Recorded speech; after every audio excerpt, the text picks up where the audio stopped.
যখন তাকে প্রশ্ন করেছিল মারিয়াম, তোমার কোলে যে সন্তানটা তুমি নিয়ে এসেছো, তোমার তো লজ্জা জ্ঞান নাই, তোমার স্বামীর কোনো পরিচয় নাই, যার সন্তান তুমি সঙ্গে করে নিয়ে এসেছো, কিন্তু আল্লাহ তাআলা তার গর্ভে যে সন্তানটা দিয়েছেন, কে দিয়েছেন বলে? আসতে বলবেন না, কে দিয়েছেন? আদমকে সৃষ্টি করেছেন যিনি, ঈসাকে সৃষ্টি করেছেন তিনি। আদম আলাইহিস সালামের যেমন বাবার কোনো পরিচয় ছিল না, ঈসা আলাইহিস সালামের বাবার কোনো পরিচয় নাই। ইন্না মাসালা ঈসা কামাসালি আদম, ইন্না মাসালা ঈসা কামাসালি আদম। আদমের ঈসার দৃষ্টান্ত হলো আদমের মতো, তারও বাপ নাই, তারও বাপ নাই। কিন্তু উপস্থিত জনতা তাকে বলে ফেললো, মারিয়াম, এই যার সন্তান তুমি নিয়ে আসছো, তোমার কি লজ্জা জ্ঞান নাই? তিনি বললেন, আমি কোনো কথা বলবো না। ইন্নী নাযারতু লির-রাহমানি সাওমা, আমি তো রোজা আছি। যা প্রশ্ন তোমরা আমার সন্তানকে করো। সন্তানকে তারা প্রশ্ন করে ফেললো এবং হাসতে হাসতে বলল, পাগল হয়ে গেছে মারিয়াম, এই ছোট্ট বাচ্চা কেমন করে কথা বলে? 3 দিনের বাচ্চা। হাদিসে আসছে, এই পৃথিবীতে আজ পর্যন্ত 3 জন নবজাতক দোলনায় থেকে কথা বলেছে। কয়জন বলেন? 3 জন নবজাতক দোলনায় কথা বলেছে। এর মধ্যে ঈসা আলাইহিস সালাম একজন। কোন নবী জানতেন না ছোটবেলায় আমি আল্লাহর নবী হব, কিন্তু একজন নবী দোলনায় থেকে জানতেন তিনি আল্লাহর নবী। তিনি কে বলেন? ঈসা আলাইহিস সালাম। যখন তাকে প্রশ্ন করা হলো, এই সন্তান, তোর মা তোকে প্রশ্ন করছে, তোর মা তোর সঙ্গে কথা বলতে বলে, তোর পরিচয়টা কি তুই বলে দে। দোলনা থেকে ছোট্ট শিশু 3 দিনের বাচ্চা জবাব দিচ্ছেন, ক্বালা ইন্নী আবদুল্লাহি আতানিয়াল কিতাব ওয়া জাআলানি নাবিয়্যা, আমি হলাম আল্লাহর গোলাম, আল্লাহ পাক আমাকে ইনজিল কিতাব দান করেছেন, আমি হলাম আল্লাহর নবী, আমার মা হচ্ছে নবীর মা। খবরদার নবীর মার সঙ্গে তোমরা বেয়াদবি করো না। ইন্নী নাযারতু লির-রাহমানি সাওমা, আমি রোজাদার। অতএব রোজাটা হলো অনেক আগের বিষয়। মিন ক্বাবলিকুম লাআল্লাকুম তাত্তাকুন, এই বিষয়গুলো আমরা রেগুলার রাখার চেষ্টা করব, সমস্ত ইবাদতগুলোকে আমরা কন্টিনিউ করার চেষ্টা করব। নাম্বার 5 হলো জান্নাত পাওয়ার জন্য রবের প্রতি তাওয়াক্কুল করা, মেনে নেওয়া। রবের প্রতি ভরসা যার যত বেশি থাকবে, তার জান্নাত তত নিকটবর্তী হয়ে যাবে।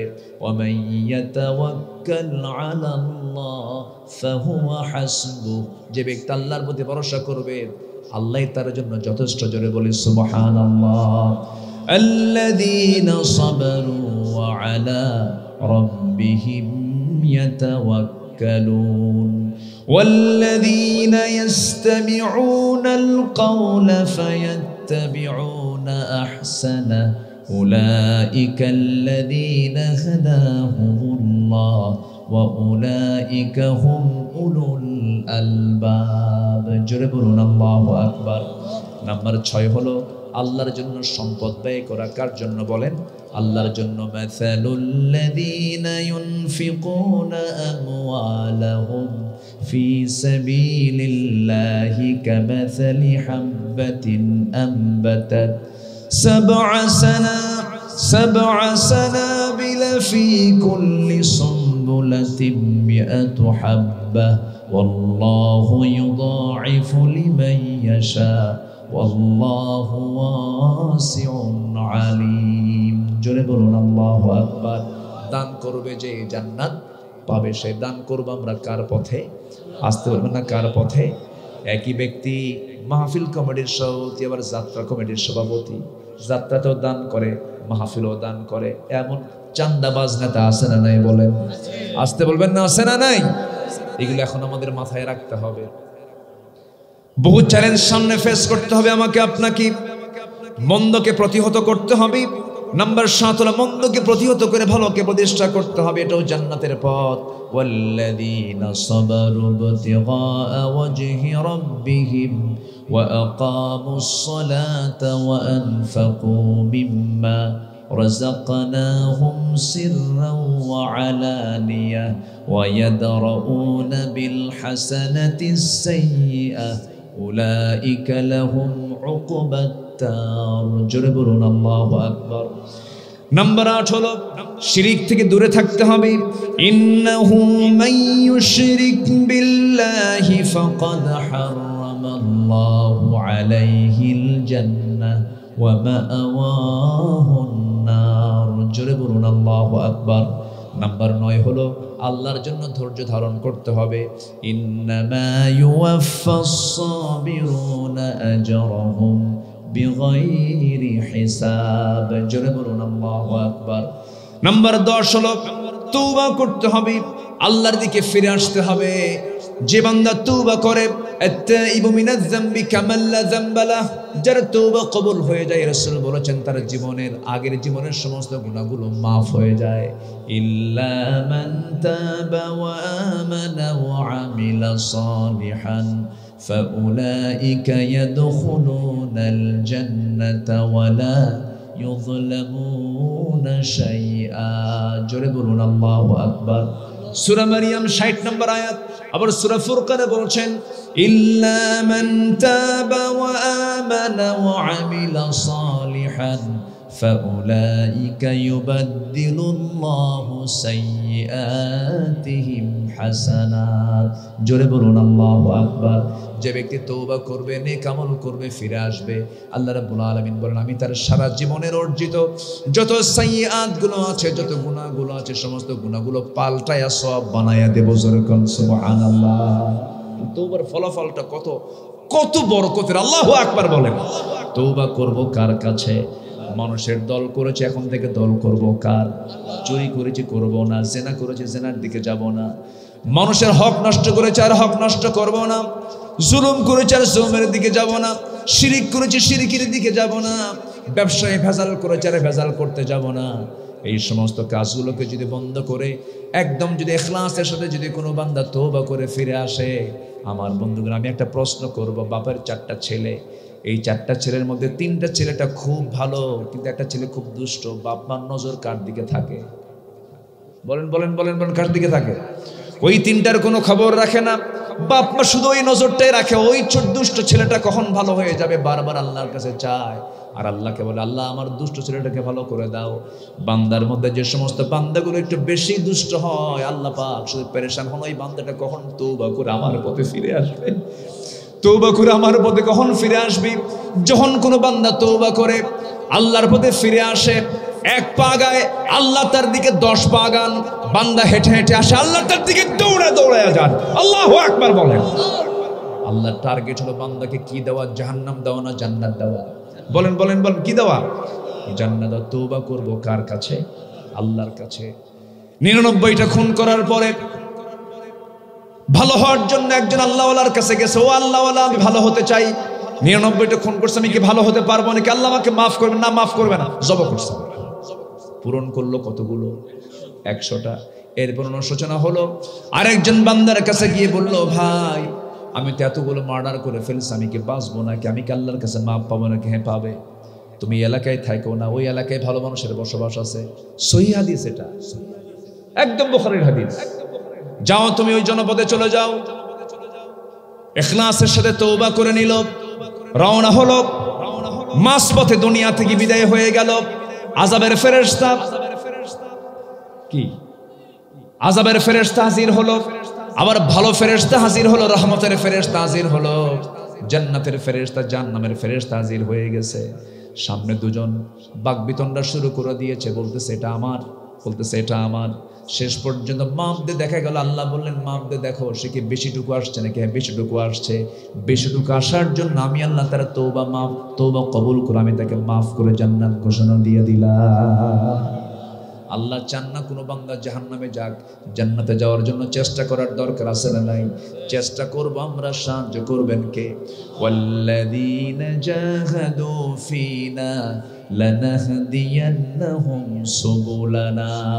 আমার পথে যে আসার জন্য চেষ্টা করে, সাবিল এক বচন, সুবুল বহু বচন, আমি তার জন্য একটা রাস্তা নয় অসংখ্য রাস্তা আমি তার জন্য খুলে দেই। আল্লাহু আকবার বলেন। এবং আল্লাহ তাআলা বান্দার সামনে কোরআনটাকে সুস্পষ্ট করে দিয়েছেন এবং বান্দাকে জানায় দিচ্ছেন, ফাআইনা তাযহাবুন ইন হুয়া ইল্লা যিকরুল লিল আলামিন। বান্দা তুমি কোথায় দৌড়াও, কোন দিকে দৌড়াও, কোন দিকে যাও? তোমার জিকিরের জন্য সবচেয়ে বড় জিকির হলো কোরআন। কোরআনটাকে সুন্দর করে তুমি ফলো করো। কোরআনটাকে মেনে চলো। তোমার ব্যক্তি জীবন থেকে শুরু করে নিয়ে রাষ্ট্র জীবন পর্যন্ত, রান্নাঘর থেকে শুরু করে নিয়ে সংসদ পর্যন্ত তোমার যা কিছু প্রয়োজন সব আয়োজন মিটিয়ে দিয়েছেন এই কিতাবের মধ্যে। তিনি আমার কে? জোরে বলুন, তিনি আমার কে? আল্লাহ দিয়েছেন, কোনো কিছু তিনি বাদ রাখেন নাই। যেই দিন এই পৃথিবীতে প্রথম মানুষ দুজনকে পাঠায় দিয়েছেন, সেই দিন থেকে কোনো মানুষকে আল্লাহ রাব্বুল আলামিন কিতাব ছাড়া পাঠান নাই। আদম আলাইহিস সালাতু ওয়াস সালাম থেকে শুরু করে নিয়ে আমার নবী পর্যন্ত সমস্ত নবীরা ছিলেন, রাসূলরা ছিলেন কিতাব ছাড়া না কিতাবওয়ালা? বলেন, কিতাব ছাড়া না কিতাবওয়ালা? সব নবী রাসূল ছিলেন কিতাবওয়ালা। সব নবীদের দাওয়াত কিন্তু একই ছিল, সব নবীদের দিন কিন্তু একটাই ছিল, সব নবীদের কালিমা একটাই ছিল। আলম তারা কাইফা দারাবাল্লাহু মাসালান কালিমাতান তাইয়িবাতান কাশাজারাতিন তাইয়িবা আসলুহা সাবিতুন ওয়া ফারউহা ফিস সামা। সমস্ত নবীদের কালিমা ছিল, সবাই বলি লা ইলাহা ইল্লাল্লাহু আদামু সফিয়ুল্লাহ, লা ইলাহা ইল্লাল্লাহু ইব্রাহিমু খলিলুল্লাহ, লা ইলাহা ইল্লাল্লাহু মুসা কালিমুল্লাহ, লা ইলাহা ইল্লাল্লাহু ঈসা রূহুল্লাহ। জবান খুলে সবাই বলুন লা ইলাহা ইল্লাল্লাহু মুহাম্মাদুর রাসূলুল্লাহ সাল্লাল্লাহু আলাইহি ওয়াসাল্লাম। সব নবীর দিন একটাই ছিল। যে দিন আমরা পেয়েছি ইসলাম, সেই ইসলামটা আদম আলাইহিস সালামের সময় সেই ইসলামই ছিল।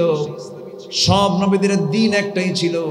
যে দিনটা আল্লাহ সিলেকশন দিয়েছেন, তিনি বলছেন ইন্নাদ-দীনা ইনদাল্লাহিল ইসলাম। আল্লাহর কাছে মনোনীত দিন একটাই, তার নাম হলো ইসলাম। ইসলামকে ছেড়ে অন্য কোনো দিনকে গ্রহণ করা যাবে না, অন্য কোনো ইজমকে গ্রহণ করা যাবে না, অন্য কোনো তন্ত্রমন্ত্রকে গ্রহণ করা যাবে না। আল্লাহ যে দিন দিয়েছেন, এই দিনের মধ্যে কোনো কিছু বাড়তি ঢুকানো যাবে না, আবার এখান থেকে মাইনাসও করা যাবে না, ইফরাত করা যাবে না, তাফরিদ করা যাবে না। যা দিয়েছেন হুবহু মানতে হবে। এটা হলো কার হুকুম? জোরে বলেন, কার হুকুম? আল্লাহর হুকুম। আমার দেশে আমি একটু খোলামেলাই বলি, 16 বছরও খোলামেলাই বলেছি, কখনো কোনো কিছুকে আড়াল করার চেষ্টা করিনি, গোপন করতে ভয় পেয়েছি, আল্লাহর ভয়। কারণ আমি আজকে গোপন করে কোনো কথা না বলে গেলাম, হাসরের দিন আপনি আমার বিরুদ্ধে মামলা দিবেন। আমাকে হক কথা বলার দরকার আছে না নাই? আছে। আমার দেশে ধরুন যতগুলো দল আছে, এর মধ্যে প্রথম কাতারের 4টা দল বড় দল। আমরা সবাই জানি, যারা সচেতন তারা জানি। 4টা দল আমরা যদি ধরে নেই, প্রথম কাতারের 4টা দল বড় দল। এরপর আরো তো দল আছে, এমনও দল আছে এক নেতা এক দল, কর্মী নাই, আছে না নাই? আছে। এবং তারা দীর্ঘদিন মন্ত্রিত্ব পালন করেছে, মন্ত্রীগিরি করেছে, মেম্বারের ভোটও পাবে না। এই খুলনা ডিভিশনের কুষ্টিয়ার ভেড়ামারার আল্লামা হাসানুল হক ইনু, নাম শুনছেন না? এই লোকের মুখে এই 16 বছরে শুধু একটাই জিকির ছিল, সেটা হলো জঙ্গি। এই জঙ্গি নাটকের মূল নাট্যকার, প্ল্যানার হচ্ছে ইনু। এই 8 মাস যাবৎ আমরা কি কোথাও কোনো জঙ্গির কোনো নাটক দেখতে পাচ্ছি? দেখতে পাচ্ছি? এরা প্ল্যান করে দিত বামগুলো, এই বাম রামেরা প্ল্যান করত। আর বাস্তবায়ন করতেন হচ্ছে যিনি এখন দিল্লি গিয়ে বসে আছেন, আলহাজ শেখ হাসিনা। আচ্ছা, হযরত শেখ হাসিনা।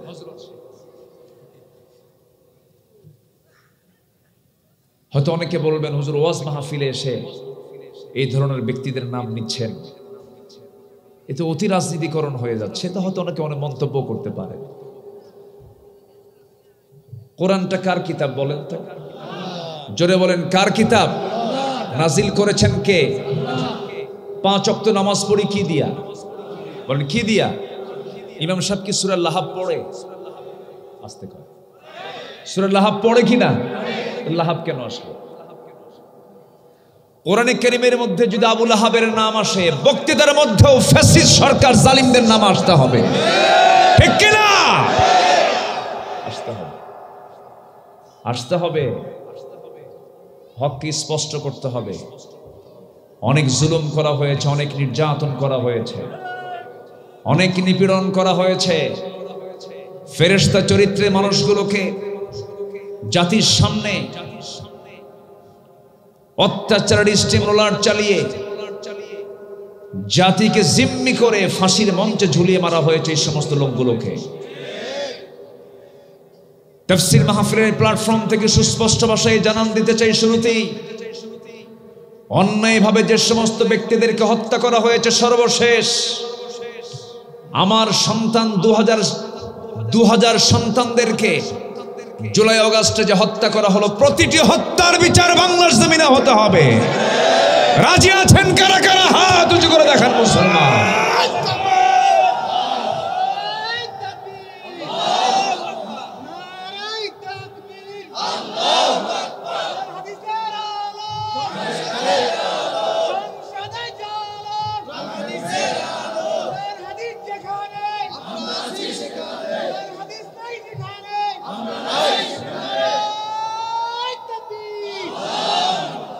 আল্লাহ কবুল করুন, জোরে বলি আমিন, আরো জোরে আমিন।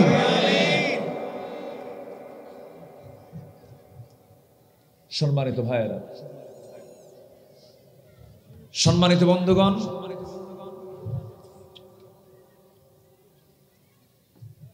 আমাদের মূল টার্গেট হলো আমরা জাহান্নামে যাব না জান্নাতে যাব? গোলাম হতে হবে কার? কার গোলাম হতে হবে? একটু আপনি সরেন, ওনার সঙ্গে একটু আই কন্টাক্ট হওয়া দরকার। এখনো ঠিক হয়নি কিন্তু। মাইক কোথায়? মাইক লাগাইছেন কোথায়? মাইক কই?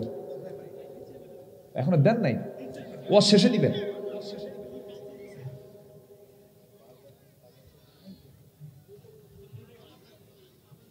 সম্মানিত ভাইয়েরা, আমার কথা কি শুনতে পাচ্ছেন সবাই? আপনাদের কান ক্লিয়ার, কিন্তু আমার কান ক্লিয়ার না। আল্লাহ তাআলা মুখটা দিয়েছেন, মুখের সাথে কান দিয়েছেন। কান কি দূরে দিয়েছেন না কাছে দিয়েছেন?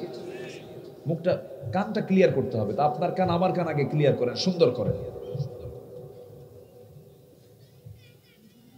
দুনিয়ার এগুলো সব কি নিয়ে এসে সব জোরাতালি দেয়, আওয়াজ শোনা যায় না, কিছু না। আর স্টেজে হাঁটাহাঁটি বন্ধ, কেউ হাঁটবেন না মঞ্চে, এটা সেট করতে পারে না। এই আওয়াজগুলো, হাঁটার কারণে আওয়াজগুলো এখানে এসে ধাক্কা খাচ্ছে। সম্মানিত ভাইয়েরা, সবাইকে আমরা জান্নাত পেতে চাই নাকি? সবাই রাজি আছেন তো ইনশাআল্লাহ? আল্লাহ কবুল করুন। কিন্তু দলটা করে যেতে হবে কার?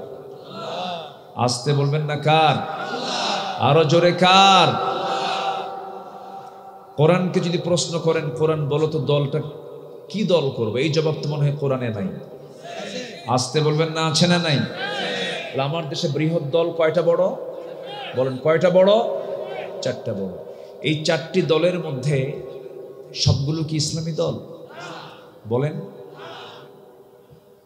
এর মধ্যে একটা ইসলামী দল আছে যার নামের সাথেও ইসলাম জড়িত, আছে না নাই? বলেন।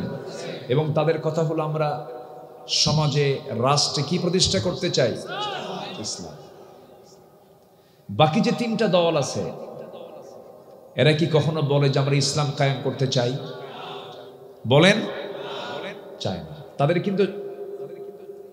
তাদের কিন্তু আহ্বান এটাও নাই যে আমরা জমিন আল্লাহর দিন কায়েম করতে চাই, কারণ তাদের দলগুলো ইসলামী দল না। একটু মনে রাখবেন, কথাগুলো একটু আপনাদেরকে গুরুত্ব সহকারে শুনতে হবে। কিন্তু আল্লাহ রাব্বুল আলামিন বলছেন, বান্দা শোনো, আমি তোমাকে যে দিন দিয়েছি এই দিনের বাইরে অন্য কোনো দিন তোমার গ্রহণ করা যাবে না।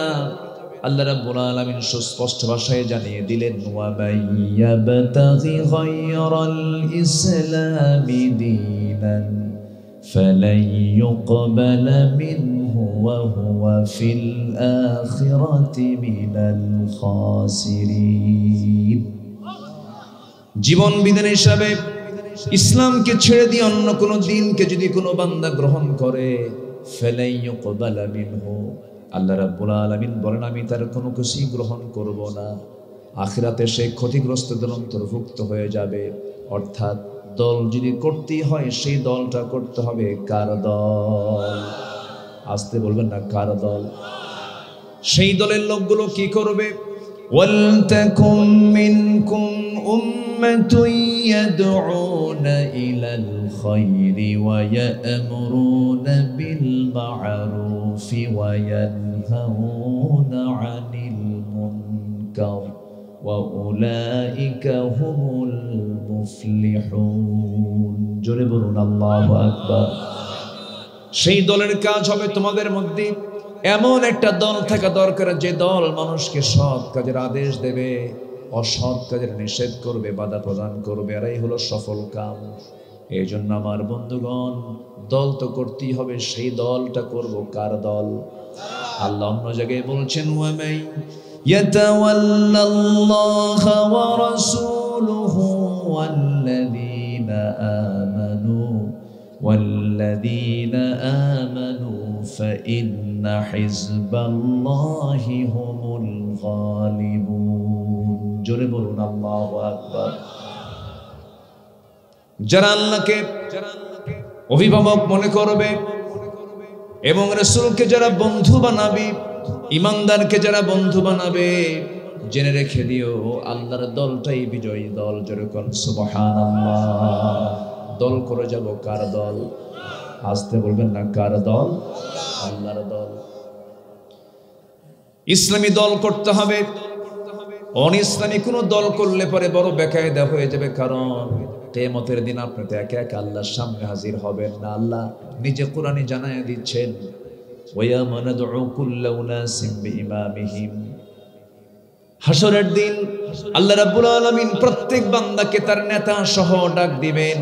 নেতা যদি বিড়িওয়ালা হয়, গাঁজাওয়ালা হয়, চান্দাবাজ হয়, বলেন তো আপনার নামাজ দিয়ে আপনি কি করবেন? বলেন, বিপদ না নিরাপদ? নিরাপদ না বিপদ? শুধু বিপদ না মহা বিপদ? বড় বিপদ হয়ে যাবে।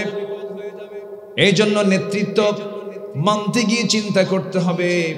আমার নবী যে বিদায় হজের ভাষণ দিচ্ছিলেন, নাতি দীর্ঘ বক্তৃতার মাঝে একটা লাইনে ছন্দের মতো করে বললেন, ইয়াখতাবু ফি হাজ্জাতিল বিদা ইত্তাকু রাব্বাকুম সাল্লু খামসাকুম সুমু শাহরাকুম ওয়া আদ্দু যাকাতা আমওয়ালিকুম ওয়া আতিউ উমারাআকুম তাদখুলু জান্নাতা রাব্বিকুম আও কামা ক্বালা আলাইহিস সালাতু ওয়াস সালাম। আমার নবীজি বললেন, আল্লাহকে ভয় করো, 5 ওয়াক্ত নামাজ পড়ো, রমজান মাসে রোজা রাখো, সম্পদের যাকাত আদায় করো, ওয়াতিউ উমারাআকুম, তুমি তোমার নেতার আনুগত্য করো। কোন নেতা? ইসলামী দলের নেতা না, অন ইসলামী দলের নেতা? বলেন বলেন বলেন বলেন বলেন। এমন দল আমার দেশে আছে যে দলের নেতা কর্মীদেরকে ডাক দেয়, জনসভার ডাক দিল, জোহরের সময় জনসভার ডাক দিয়েছে, বিকাল 3টায় নেতা উঠবেন। নেতা 3টায় আসলেন না, সন্ধ্যার আগে নেতা বক্তব্য দিবেন। জোহর চলে গেল, আসর চলে গেল, মাগরিব চলে গেল, নেতা নিজেও নামাজ পড়লো না, কর্মীরাও নামাজ পড়লো না। যে দল করতে গেলে পরে নেতার মুখ থেকে নামাজের কথা আসে না, নেতা নিজেও নামাজ পড়ে না, কর্মীদেরকে নামাজের জন্য আহ্বান করে না, সেই নেতৃত্ব মানা হালাল না হারাম? আসতে কোন কেন? হালাল না হারাম? হারাম। ওই দল করা যাবে না। দল করতে হবে আল্লাহর দল, দল করতে হবে নবীর দল, দল করে যেতে হবে ইসলামী দল। আল্লাহ রাব্বুল আলামিন ক্লিয়ার করে বলছেন, সুন্দর করে সুস্পষ্ট ভাষায় জানান দিচ্ছেন, ইসলামকে তোমার পরিপূর্ণরূপে মানতে হবে। ব্যক্তিগত জীবনে তুমি একজন নামাজি হতে পারো, কিন্তু রাজনৈতিক জীবনে আল্লাহর দ্বীন চাও না, তুমি তো নাস্তিক হয়ে গেছো। ঠিক কিনা? ঠিক কিনা? ঠিক কিনা? ব্যক্তিগত জীবনে সে নামাজি, ব্যক্তিগত জীবনে সে হাজি, কিন্তু পলিটিক্যাল ফিল্ডে গেলে বলে না আমি আল্লাহর দ্বীন চাই না। সে কি নামাজি না সে ভণ্ড? প্রত্যেকটা জায়গায় ইসলামকে মানতে হবে। এক আনা না 16 আনা? আসতে বলবেন, এক আনা না 16 আনা? 16। সম্মানিত ভাইয়েরা, তাহলে আমরা জান্নাত থেকে এসেছি, আমরা আবার কোথায় যেতে চাই বলেন তো? সেই জান্নাত প্রাপ্তির জন্য আমাকে কিছু কাজ করতে হবে। আমি মূল আয়াতের দিকে আস্তে আস্তে চলে যাচ্ছি। সূরাতুল কাহফের শেষ দুটি আয়াত, আল্লাহ রাব্বুল আলামিন এই আয়াতের ভিতরে 8টা জান্নাতের মধ্যে 1 নম্বর জান্নাতের অফার দিয়েছেন। যে বান্দা কাজগুলো করে আসবে আমি তাকে 1 নম্বর জান্নাতের অধিকারী করব। জোরে বলি সুবহানাল্লাহ। সেই জান্নাত প্রাপ্তির জন্য কোরআনের আলোকে 15টা করণীয় আছে আমাদের, 15টা কাজ আজকে আমরা শিখে যাব। জোরে বলি ইনশাআল্লাহ। কয়টা কাজ বলেন তো? 15টা কাজ। আমি আস্তে আস্তে একটা একটা করে বলবো। আগামীতে এই মাহফিল আরো সুন্দরভাবে হবে, সুসময়ে হবে। এখন তো একটা প্রতিকূল সময়, আজকে এখানে একটা জনতার ঢল নেমে যেত, কিন্তু মাগরিবের পর থেকেই চতুর্দিকে আমি যে পরিমাণ মেঘ দেখেছি, বাস স্ট্যান্ডে, বাস স্ট্যান্ড বলে না, বাস স্ট্যান্ডে আমি যে পরিমাণ মেঘের ঘনত্ব দেখেছি, কালো মেঘ উঠে আসতেছিল। এবং আমি যখন এই মোংলা বাজার পাওয়ার আগে আরো 2-3 মাইল আগে রামপালের যে ওই যে কি বলে পাওয়ার প্ল্যান্ট যেটা, এটা আমি দেখতেছিলাম। ওই এরিয়াতে প্রচুর বৃষ্টি হচ্ছে, আমি বৃষ্টি পেয়েছি, চতুর্দিকে বৃষ্টি। আমার মনে হয় শুধু মাঝখানে বৃষ্টি নাই আজকে। বলি আলহামদুলিল্লাহ, জোরে বলি আলহামদুলিল্লাহ। আল্লাহর শুকরিয়া, আমি বৃষ্টি দেখেছি যে। আল্লাহু আকবার। আজকে জনতার ঢল নেমে যেত। যাই হোক, অনেকে রাস্তায় আটকে পড়েছেন, এমনকি অতিথিও আসতে পারেন নাই, বৃষ্টির কারণে আটকা পড়ে গেছেন, তারা আসতে পারেন নাই। ঝড়ও হয়েছে, বৃষ্টিও হয়েছে। যাই হোক, আগামীতে মাহফিল 1 দিন না 2 দিন হবে। জোরে বলি ইনশাআল্লাহ। কয়দিন হবে? আগে বছর পার হলে এরপরের বছর 3 দিন হবে এরকম করে। এটি একটি পরিপূর্ণ প্রতিষ্ঠানের রূপ নেবে। জোরে বলি ইনশাআল্লাহ। কেন বললাম জানেন? আলোচনা ধারাবাহিকতার জন্য 1 দিন হয় না, 2 দিন হলে একটু ভালো হয়, 3 দিন হলে আরো ভালো হয়, 4 দিন হলে আরো ভালো হয়, 5 দিন হলে তো কথাই না। এই কালচারটা ইদানিং একটু কমে গেছে। এটা চালু রেখেছিলেন বিশ্ব ইসলামী আন্দোলনের অন্যতম সিপাহ সালার শহীদ আল্লামা দেলাওয়ার হোসেন সাইদ রাহিমাহুল্লাহ। তিনি মাহফিল যেখানে করতেন একটানা 3 দিন 4 দিন 5 দিন পর্যন্ত তিনি করতেন না? চট্টগ্রামের প্যারেড ময়দান, রজব আলী ময়দান, আল্লাহ পাক আমাকে এবছর, আমি প্রথম দিন ছিলাম, দীর্ঘ 18 বছর পর মাহফিলটা শুরু হলো আবার। 29 বছর একটানা চালু রেখেছিলেন আল্লামা সাইদ রাহিমাহুল্লাহ। 29 বছর, 77 থেকে নিয়ে 2006 সাল পর্যন্ত, মাঝখানে 18 বছর করতে দেয়নি। এবার আবার শুরু হয়েছে। আল্লাহ তুমি দিন শোনার পথকে আমাদের জন্য সহজ করে দাও, দিন বোঝার পথকে আমাদের জন্য সহজ বানিয়ে দাও। জোরে বলি আল্লাহুম্মা আমিন। উনি সেখানে 5 দিন ব্যাপী করতেন। আল্লাহ যেন এই মাহফিলকে কিয়ামত পর্যন্ত কবুল করেন। জোরে বলি আমিন। কেন বললাম এই কথাগুলো বলার কারণ হলো, প্রথম বার্ষিকী তো, একটু সময় নিয়ে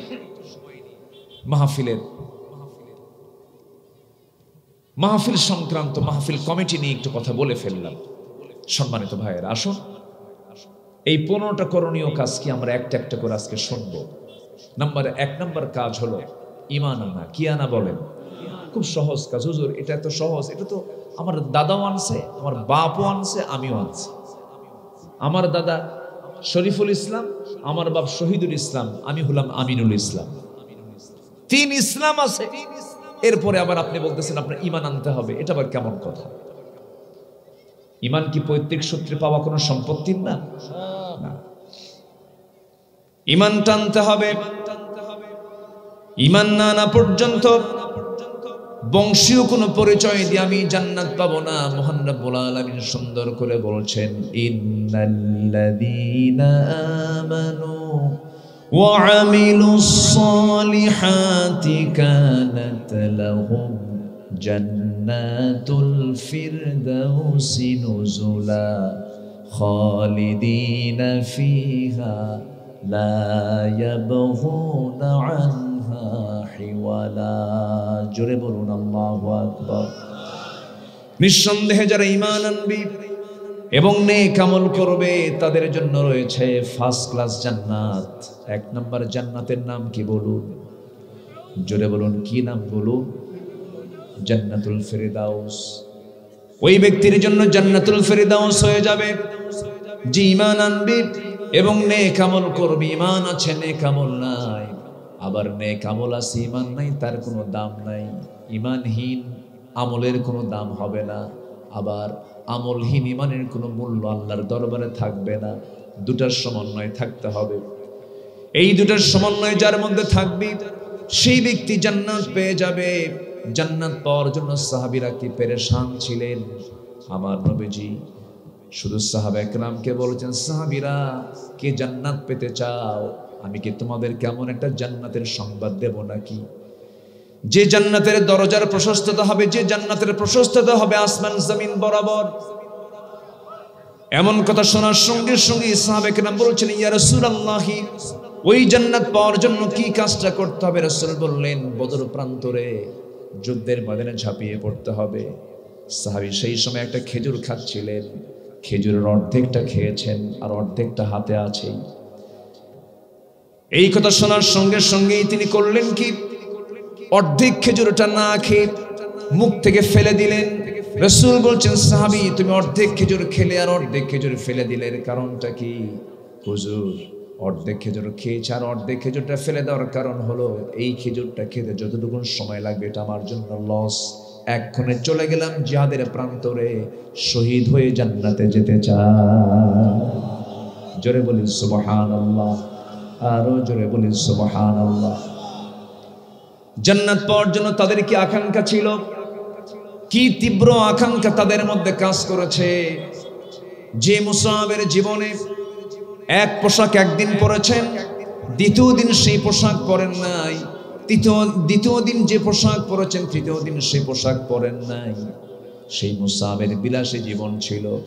সেই মুসাহাব বিন আমির রাদিয়াল্লাহু তাআলা আনহু যেদিন দিন গ্রহণ করলেন সেদিন থেকে নিয়ে এত সিম্পল হয়ে গেলেন, এত সাধারণ হয়ে গেলেন। নবীর সঙ্গে হিজরত করলেন, মদিনায় চলে গেলেন। উহুদ যুদ্ধের ডাক চলে এলো, এই মুসাহাব যুদ্ধের ময়দানে ঝাঁপিয়ে পড়লেন, যুদ্ধে অংশগ্রহণ করলেন, যুদ্ধে শাহাদত বরণ করলেন।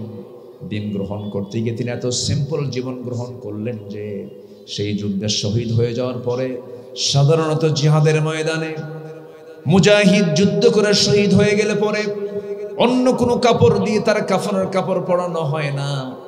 যেই দেহে কাপড়টা থাকে ওই কাপড়টা দিয়ে তাকে সমাহিত করা হয়, রক্তাক্ত দেহ দিয়ে তাকে সম্পন্ন করা হয়, দাফন করা হয়, গোসল করানোর প্রয়োজন হয় না, কারণ ওই সমস্ত শহীদরা হাসরের দিন আল্লাহর সামনে ওই রক্তমাখা কাপড় চোপড় নিয়ে, রক্তমাখা দেহ নিয়ে আল্লাহর সামনে হাজির হয়ে যাবে। এবং তারা যখন আল্লাহর সামনে দাঁড়াবে, সেই সময় আল্লাহ বলবেন, ফিমা যদি আনফুক, তোমার নাক কেন কাটা, ও উদুনক, তোমার কান কেন কাটা, রক্তাক্ত দেহ কেন, হাত পা কাটা কেন। সেই সময় ওই সমস্ত শহীদরা বলবে, আল্লাহ তোমার জমিনে তোমার দিন কায়েমের জন্য আমার নাকটা কাফেররা কেটে নিয়েছে, আমার কানটা কেটে নিয়েছে, আমার শরীরকে ছিন্ন বিচ্ছিন্ন করে দিয়েছে, তোমার সন্তুষ্টির জন্য দিন কায়েমের সংগ্রামে ঝাঁপিয়ে পড়েছিলাম জিহাদের ময়দানে। আল্লাহ সেদিন বলবেন, ও মুজাহিদেরা, আজকে তোদের সাক্ষ্য তোরা পূরণ করেছিস, যা কোনো হিসাব নেব না, বিনা হিসেবে জান্নাত দিয়ে দিলাম। এই মুসাব বিন আমির রাদিয়াল্লাহু তাআলা আনহু দুনিয়া থেকে বিদায় নিলেন, শাহাদাত বরণ করলেন।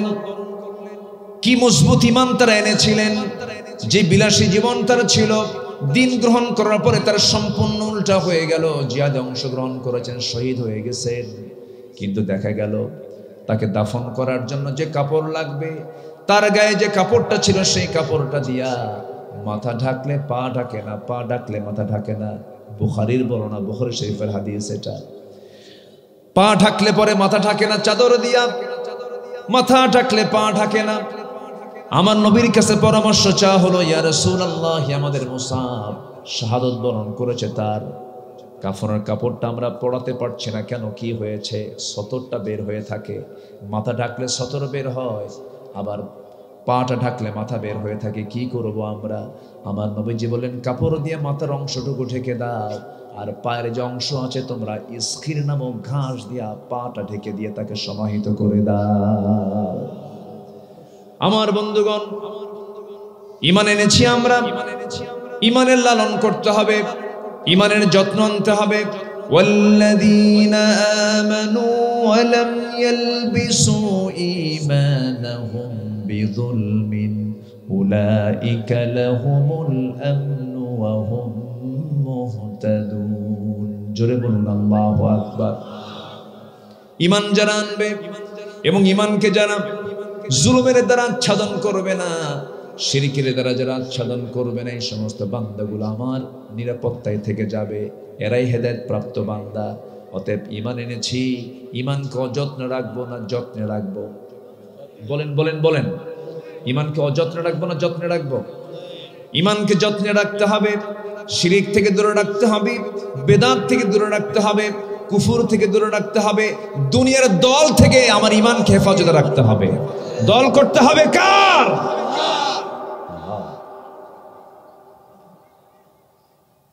আমার বন্ধুগণ, একটু কান লাগাবেন। জান্নাতে যাওয়ার জন্য কোরআনের আলোকে 15টা করণীয় আমরা আজকে শিখে যাব। 1 নম্বরে শিখলাম আমরা, আল্লাহ রাব্বুল আলামিন বলছেন ঈমানটা ভালো করে আনতে হবে, সৎ আমল নেক আমলগুলো করতে হবে। নাম্বার 1 হয়ে গেল। নাম্বার 2 হলো তাকওয়া অবলম্বন করতে হবে।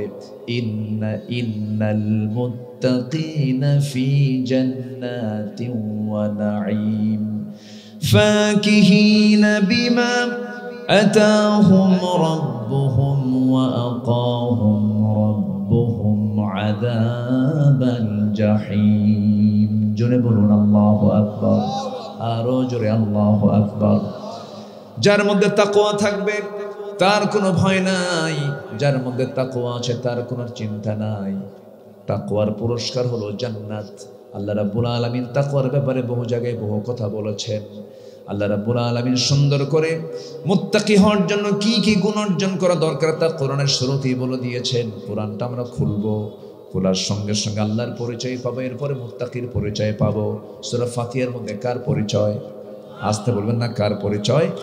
এরপর আমার আপনার পরিচয় কেমন হওয়া দরকার? আল্লাহ বলছেন, হুদাল্লিল মুত্তাকিনাল্লাযীনা ইউমিনুনা বিল গায়বি ওয়া ইউকিমুনাস সালাতা ওয়া মিম্মা রাযাকনাহুম ইউনফিকুন। والذين يؤمنون بما أنزل إليك وما أنزل من قبلك وبالآخرة هم يوقنون أولئك على هدى من ربهم وأولئك هم المفلحون জোরে বলুন আল্লাহু আকবার আরো জোরে আল্লাহু আকবার মুত্তাকি কাকে বলে হুদাল লিল মুত্তাকিন আল্লাযীনা ইউমিনুনা বিল গায়ব যারা অদৃশ্যের প্রতি যারা বিশ্বাস রাখবে যারা নামাজ কায়েম করবে এবং আমি যে রিজিক দিয়েছি সেই রিজিক থেকে কিছু অংশ আল্লাহর পথে খরচ করবে এবং কিতাবের প্রতি বিশ্বাস রাখবে আখিরাতকে বিশ্বাস করবে এরাই হলো হেদায়েত প্রাপ্ত বান্দা এরাই হলো মুত্তাকি কার কথা আসতে বলবেন না কার কথা নামাজ পড়ার কথা আসছে না নামাজ কায়েমের কথা আসছে বলেন নামাজ পড়া নামাজ কায়েম করা নামাজ পড়া হলো ব্যক্তিগত কাজ আর নামাজ কায়েম হলো সামষ্টিক কাজ নামাজ কায়েমের কাজ কিন্তু একা করা যায় না নামাজ কায়েমের সংগ্রাম করতে গেলে এককভাবে হয় না এর জন্য সমষ্টি লাগে সংঘবদ্ধতা লাগে জমাতবদ্ধ হতে হয় এই জন্য একা থাকবো না সংঘবদ্ধ হব কার দলে আসতে বলবেন না কার দলে দল করা কি আরো জোরে দাওয়াত দেওয়া কি সৎ কাজের আদেশ করা কি অসৎ কাজের বাধা দেওয়া কি ফরজ সবই তো ফরজ কাজ এগুলো বাদ দেওয়া যাবে না তাকওয়া অবলম্বন করতে হবে আমাকে আপনাকে তাকওয়ার নীতিগুলো অবলম্বন করতে হবে অন্যায়কে অন্যায় মনে করে অন্যায়ের বিরুদ্ধে আমাকে আপনাকে দাঁড়াতে হবে ন্যায়ের পক্ষে কথা বলতে হবে তাআওয়ানু আলাল বিররি ওয়াত তাকওয়া ওয়ালা তাআওয়ানু আলাল ইসমি ওয়াল উদওয়ান জোরে বলুন আল্লাহু আকবার পরস্পরে ভালো কাজে তাকওয়ার কাজে সহযোগিতা করো ওয়ালা তাআওয়ানু আলাল ইসমি ওয়াল উদওয়ান এবং পাপাচারের কাজে তোমরা পরস্পর সহযোগিতা করো না তোমরা কি করবে ইন্নাল ইনসানা লাফি খুসরিন ইল্লাল্লাযীনা আমানু ওয়া আমিলুস সালিহাতি ওয়া তাওয়াসাউ বিল হাক্কি ওয়া তাওয়াসাউ বিস সাবর জোরে বলুন আল্লাহু আকবার এখানে ঈমান আনতে হবে নেক আমল করতে হবে পরস্পর হকের দাওয়াত দিতে হবে পরস্পরে ধৈর্যের জন্য আমাকে আপনাকে পরস্পরের ধৈর্যের উপরে পরস্পরকে নসিহা করতে হবে উপদেশ দিতে হবে সেই পথে টিকে থাকার জন্য আহ্বান করতে হবে আমার বন্ধুগণ জান্নাতে যাওয়ার জন্য 15টা করণীয় কাজ আছে এক নাম্বার শিখলাম হলো ঈমান আনতে হবে নেক আমল করতে হবে নাম্বার 2 হলো তাকওয়া অবলম্বন করতে হবে তাকওয়া কি তার বাস্তব কিছু প্র্যাকটিক্যাল ছিলেন যারা প্র্যাকটিক্যাল দেখিয়েছেন তারা হচ্ছেন আম্বিয়া কিরাম তারা হচ্ছেন সাহাবায়ে কেরাম একজন সাহাবীর নাম এই মুহূর্তে মনে পড়ে গেল এত বড় বুজুর্গ মানুষ ছিলেন যার ব্যাপারে আমার রাসূল বলেছেন আমার পরে যদি নবুয়তের সিলসিলা জারি হতো আমার পরের নবী হতো আমার লাকানা ওমর জোরে বলুন আল্লাহু আকবার তাকওয়া ছিল 16 আনা তাকওয়া ছিল কি 16 আনা এই লোকটার কোনো দাম ছিল না খুব মেজাজি মানুষ ছিলেন রাসূলকে মারার জন্য যে লোকটা চলে যায় উন্মুক্ত তরবারি নিয়ে খোলা তরবারি নিয়ে নাঙ্গা তরবারি নিয়ে রাসূলকে মারার জন্য চলে যাচ্ছে আবু জেহেল অর্ডার দিল কে মুহাম্মদ বিন আব্দুল্লাহর কলমার সামনে হাজির করবে ওমরে ফারুক দাঁড়ায় গেছে রাসূলকে মারার জন্য প্রস্তুতি নিয়ে রওনা দিলেন কিন্তু পারলেন না আটকে গেলেন বাধাগ্রস্ত হলেন একমাত্র বাধার শিকার হলেন কিসের সামনে বলেন আসতে বলেন কিসের সামনে বলেন ওমর ছিলেন জিরো কোরআন বানায় দিল তাকে হিরো আবু জেহেল ছিল হিরো হয়ে গেছে কোরআন না মানার জন্য জিরো এই 16 বছরে যদি এই কোরআন ওয়ালাদের উপরে কোনো জুলুম না করা হতো এই 16 বছরে যদি ইসলামের বিরুদ্ধে যদি ষড়যন্ত্র না করা হতো ফ্যাসিস্টকে আজকে দিল্লি বসে থাকা লাগতো না ঠিক কি না জিরো এখন কি জিরো কত কি করলো কত নাটক যে সাজালো সম্মানিত ভাইয়েরা ওরা চেয়েছিল আলেমদেরকে বেইজ্জত করতে আল্লাহ ওদেরকে উলঙ্গ করে জাতির সামনে প্রকাশ করে দিয়েছেন সবকিছু ষড়যন্ত্র কম করা হয়নি তো পালানোর রাস্তা পেল না পালাতে নিয়ে ভুল করে আইনমন্ত্রী আর আরেকজন কি? দরবেশ। আচ্ছা, হ্যাঁ, দুইজনকে ভুল করে আবার নৌকায় চলল, নৌকার ভিড়ল না। শেষ পর্যন্ত কোস্টগার্ড ধরে ফেললো, ধরে ফেলে আইনমন্ত্রীকে বললো, স্যার সিনসি আপনাকে চলেন, থানায় যান। আইনমন্ত্রী বলে, আমি কি একা আসছি? আমি তো জামাতের সাথে আসছি। কিসের সাথে? জামাত ছাড়া উপায় নাই তো, আমি তো জামাতের সাথে আসছি। কি মানে? কই যে লোকটা কে? মাথার চুলটা কালো দেখা যায়, মোছ নাই, দাড়ি নাই, গেঞ্জি পড়া, লুঙ্গি পড়া, লোকটা কে? কে ভালো করে দেখো, ওটাই দরবেশ, ভান ধরে বসে আছে। চিনা নাই, কিন্তু ওকে ধরাও যেত না। চিনায় দিল কে? ওর ভাই চিনায় দিছে। পাপী পাপীকে ছাড়ে না, কিন্তু ইমানদার আরেক ইমানদার ভাইয়ের জন্য জীবন দিতে প্রস্তুত হয়ে যায়। সম্মানিত বন্ধুগণ, সম্মানিত ভাইয়েরা, আমাদেরকে বারবার বলা হতো আমরা নাকি ধর্মের নামে রাজনীতি করি, ধর্মের ব্যবসা করি। আমরা যে দাড়িটা রেখেছি, এই দাড়িটা রাখার মূল কারণ হচ্ছে দাড়িওয়ালা ছিলেন মুহাম্মদ সাল্লাল্লাহু নবীর সুন্নাহ মনে করে দাড়ি রেখেছি আমরা।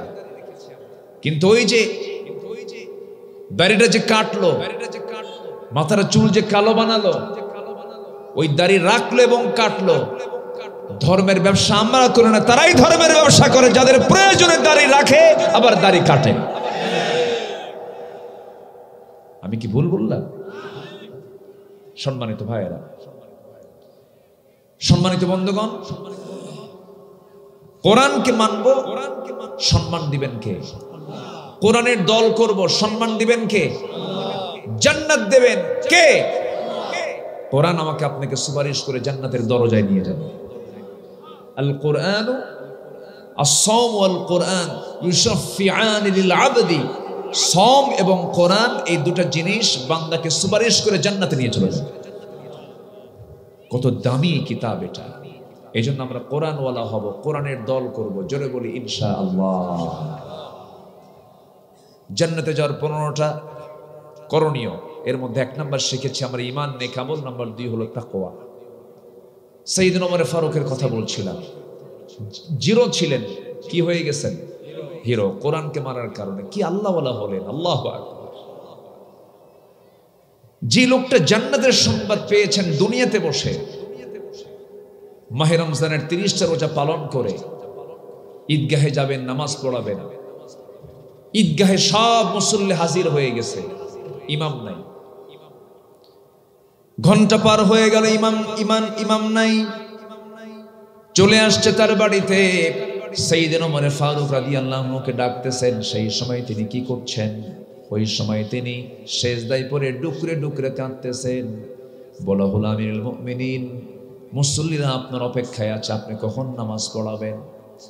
আপনি কেন আজকের দিনে কাঁদতেছেন? আজকে আমাদের আনন্দের দিন। সাইয়েদনা ওমর ফারুক বলছেন, ভাইরা, তোমরা আনন্দ উল্লাস করছো, ভালো কথা। হয়তো রমজানের মধ্যে দিয়ে তোমাদের গুনাহগুলো মাফ হয়ে গেছে, আল্লাহ তোমাদেরকে মাফ করে দিয়েছেন। কিন্তু আমি আজ পর্যন্ত, এখন পর্যন্ত নিশ্চিত হতে পারলাম না আমাকে আল্লাহ পাক মাফ করেছেন কিনা। এই জন্য আমি সেজদায় পড়ে পড়ে ডুকরে ডুকরে আমি আল্লাহর দরবারে কান্দি। এটার নাম তাকওয়া। এটার নাম কি বলেন? তাকওয়া। আমার বন্ধুগণ, একজন সাহাবীর কাছে আমার নবীজি মুনাফিকের তালিকা রেখেছিলেন মদিনায়। ওই সাহাবীর কাছে একদিন হুযায়ফা রাদিয়াল্লাহু তাআলা ওর কাছে ওমর ফারুক চলে আসলেন। এসে বলছেন, ভাই হুযায়ফা, দেখো তো মুনাফিকের যে তালিকাটা আছে, সেই তালিকার মধ্যে আমার নামটা আছে নাকি? সাহাবী আশ্চর্য হয়ে বলছেন, ভাই ওমর, আপনার মাথা কি নষ্ট হয়ে গেছে নাকি? আপনি এমন করে বলছেন কেন? এই মুনাফিকের তালিকায় তো মুনাফিকদের নামই থাকবে, আপনার নাম তো থাকার কথা নয়। আপনার নাম কেন এই জায়গায় আসবে? আপনি তো জান্নাতি, ওমর ফিল জান্নাহ।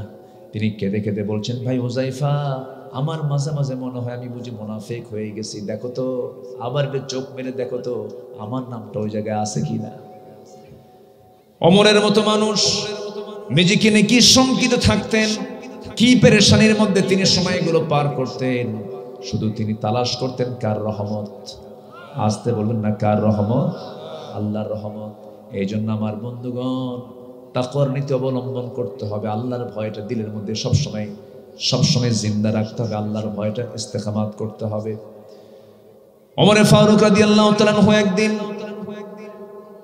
নিজের পরিবার পরিজনের জন্য প্রয়োজনীয় পান করার পানি তিনি কূপ থেকে তুলে কলসিতে ভরায় তিনি আনতেছেন বাড়ির দিকে। হঠাৎ করে একজন ব্যক্তি এসে তাকে প্রশ্নের জন্য সামনে দাঁড় হয়ে গেছে। তখন তিনি কলসিটা মাথায় নিয়ে আসতেছেন। এমন সময় বলা হলো, আমিরুল মুমিনিন, আমার একটা প্রশ্ন আছে। কি প্রশ্ন বলো? সময় লাগবে। মাথা থেকে কলসিটা নিয়ে তিনি হাঁটুতে রাখলেন, দাঁড় হয়ে তিনি হাঁটুতে কষ্ট করে রাখলেন, জমিনে রাখতেছেন না। বলা হলো, আমিরুল মুমিনিন, সময় লাগবে, দয়া করে কলসিটা আপনি মাটিতে রাখেন।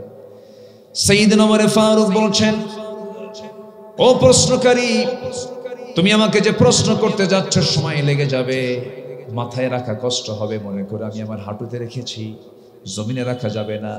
জমিনে রাখলে যদিও আমি একটু স্বস্তি পাবো, আমার কষ্ট কম হবে, কিন্তু কলসির যে তলাটা এটা হলো ভেজা আর জমিনটা হলো শুকনা। এই জমিনের মালিক আমি না। এই জমিনে যখন ভিজা কলসির তলা যখন রেখে দেবো, কিছু মাটি কলসির সঙ্গে উঠে আসবে। এই পরিমাণ মাটি যদি আমি এই জমিওয়ালার কাছ থেকে নিয়ে যাই, কিয়ামতের দিন এই জমিওয়ালা আমার বিরুদ্ধে মামলা দেবে, আমি জান্নাত পাবো না। যখন আল্লাহু আকবার। এটার নাম তাকওয়া। এটার নাম কি বলেন? তাকওয়া। আমার বন্ধুগণ, সাইয়েদনা ওমর ফারুক রাদিয়াল্লাহু তাআলা আনহু একদিন রাষ্ট্রের পক্ষ থেকে কিছু মধু পেলেন। এক বোতল মধু তিনি নিয়ে আসলেন। বোতল মধু নিয়ে এসে তিনি স্ত্রীর সামনে দাঁড়িয়ে বলছেন, বউ আমার, এই যে এক বোতল মধু, শুধু আমার ভাগে নয়, আমার দুই দিকে দুই চারজন প্রতিবেশী আছে, আমি সহ পাঁচজন প্রতিবেশীর চারজন এবং আমি সহ 5টা ভাগ, সমান ভাগে ভাগ করো তুমি মধুগুলো। মধুর বোতল নিয়ে তাকে 5টা ভাগ করতে বলা হলো। তার স্ত্রী করলেন কি, ভাগের কাজ শুরু করলেন, সমান ভাগে ভাগ করতেছেন। এমন সময় হঠাৎ করে তার মনে হলো, বলে ফেলেন, আমার স্ত্রী, দয়া করে তুমি ভাগ করাটা বন্ধ করে দাও, আমাকে মধুর বোতলটা দিয়ে দাও। মধুর বোতলটা নিলেন, সোজা তিনি প্রতিবেশীর কাছে চলে গেলেন। একজন প্রতিবেশীকে ডাক দিলেন, এদিকে আসো, এই যে মধুর বোতলটা তোমাকে দিলাম, সমান 5 ভাগে ভাগ করবে। সমান 5 ভাগে ভাগ করে একটা ভাগ তুমি আমাকে দেবে, বাকি 4 ভাগ তোমরা সুন্দর করে সমান ভাগে নিয়ে নেবে। তিনি করলেন কি, তার অংশের মধুটা নিয়ে স্ত্রীর সামনে দাঁড়িয়ে বলছেন, স্ত্রী, রাগ করা যাবে না, মন খারাপ করা যাবে না। আল্লাহর কসম করে বলি, আমি তোমার প্রতি অসন্তুষ্ট নই, আমি তোমাকে বিশ্বাস করি, আমি তোমাকে সন্দেহ করি না, কিন্তু আমি তোমাকে মধুভাগের দায়িত্ব আমি একটা বিশেষ কারণে দেই নাই।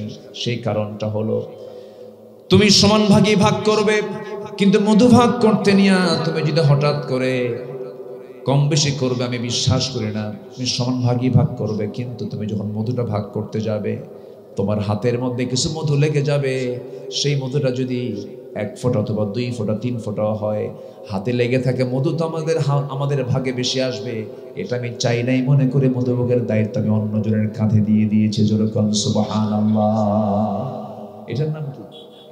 আরো জোরে, আরো জোরে। ঘোড়া কিনতে গেছেন তিনি।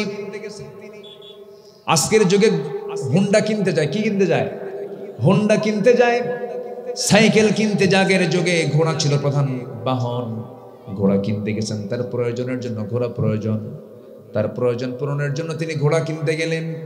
ঘোড়াওয়ালার সামনে গিয়ে দাঁড়িয়ে বলছেন, ঘোড়াওয়ালা, একটা ঘোড়া দাও। ঘোড়াটা কিনলেন, দেখলেন, দামাদামি কমপ্লিট করলেন, ঘোড়ার লাগামটা হাতের মধ্যে নিলেন, টাকাও দিয়ে দিলেন। ঘোড়ার পিঠে চললেন। কয়েক মাইল যাওয়ার সঙ্গে সঙ্গে দেখা গেল ঘোড়ার 4টা পা বিকল হয়ে বসে গেছে, আর উঠতে পারে না। ওমর ফারুক রাদিয়াল্লাহু আনহু একটু খেপে গেলেন, রেগে গেলেন। সোজা তিনি চলে আসলেন ঘোড়া বিক্রেতার কাছে, এসে বলছেন, ও ঘোড়া বিক্রেতা, তুমি আমাকে যে ঘোড়াটা দিয়েছো, এই ঘোড়া তো আমার পছন্দ হয় নাই, কারণ তুমি আমাকে অসুস্থ ঘোড়া দিয়েছো, আমি এই ঘোড়া নেব না। সঙ্গে সঙ্গে ঘোড়া বিক্রেতা বলে, আমিরুল মুমিনিন, আল্লাহর কসম করে বলে, আমি যে আপনাকে ঘোড়াটা দিয়েছি, সুস্থ ঘোড়া দিয়েছিলাম, কিন্তু আপনার মালিকানায় যাওয়ার পরে অসুস্থ হয়ে গেছে, আমি ঘোড়া ফেরত নেব না। ওমর ফারুক বলছেন, না, অসম্ভব, আমি এই ঘোড়াটা আমি নেব না, তুমি আমাকে টাকা ফেরত দাও।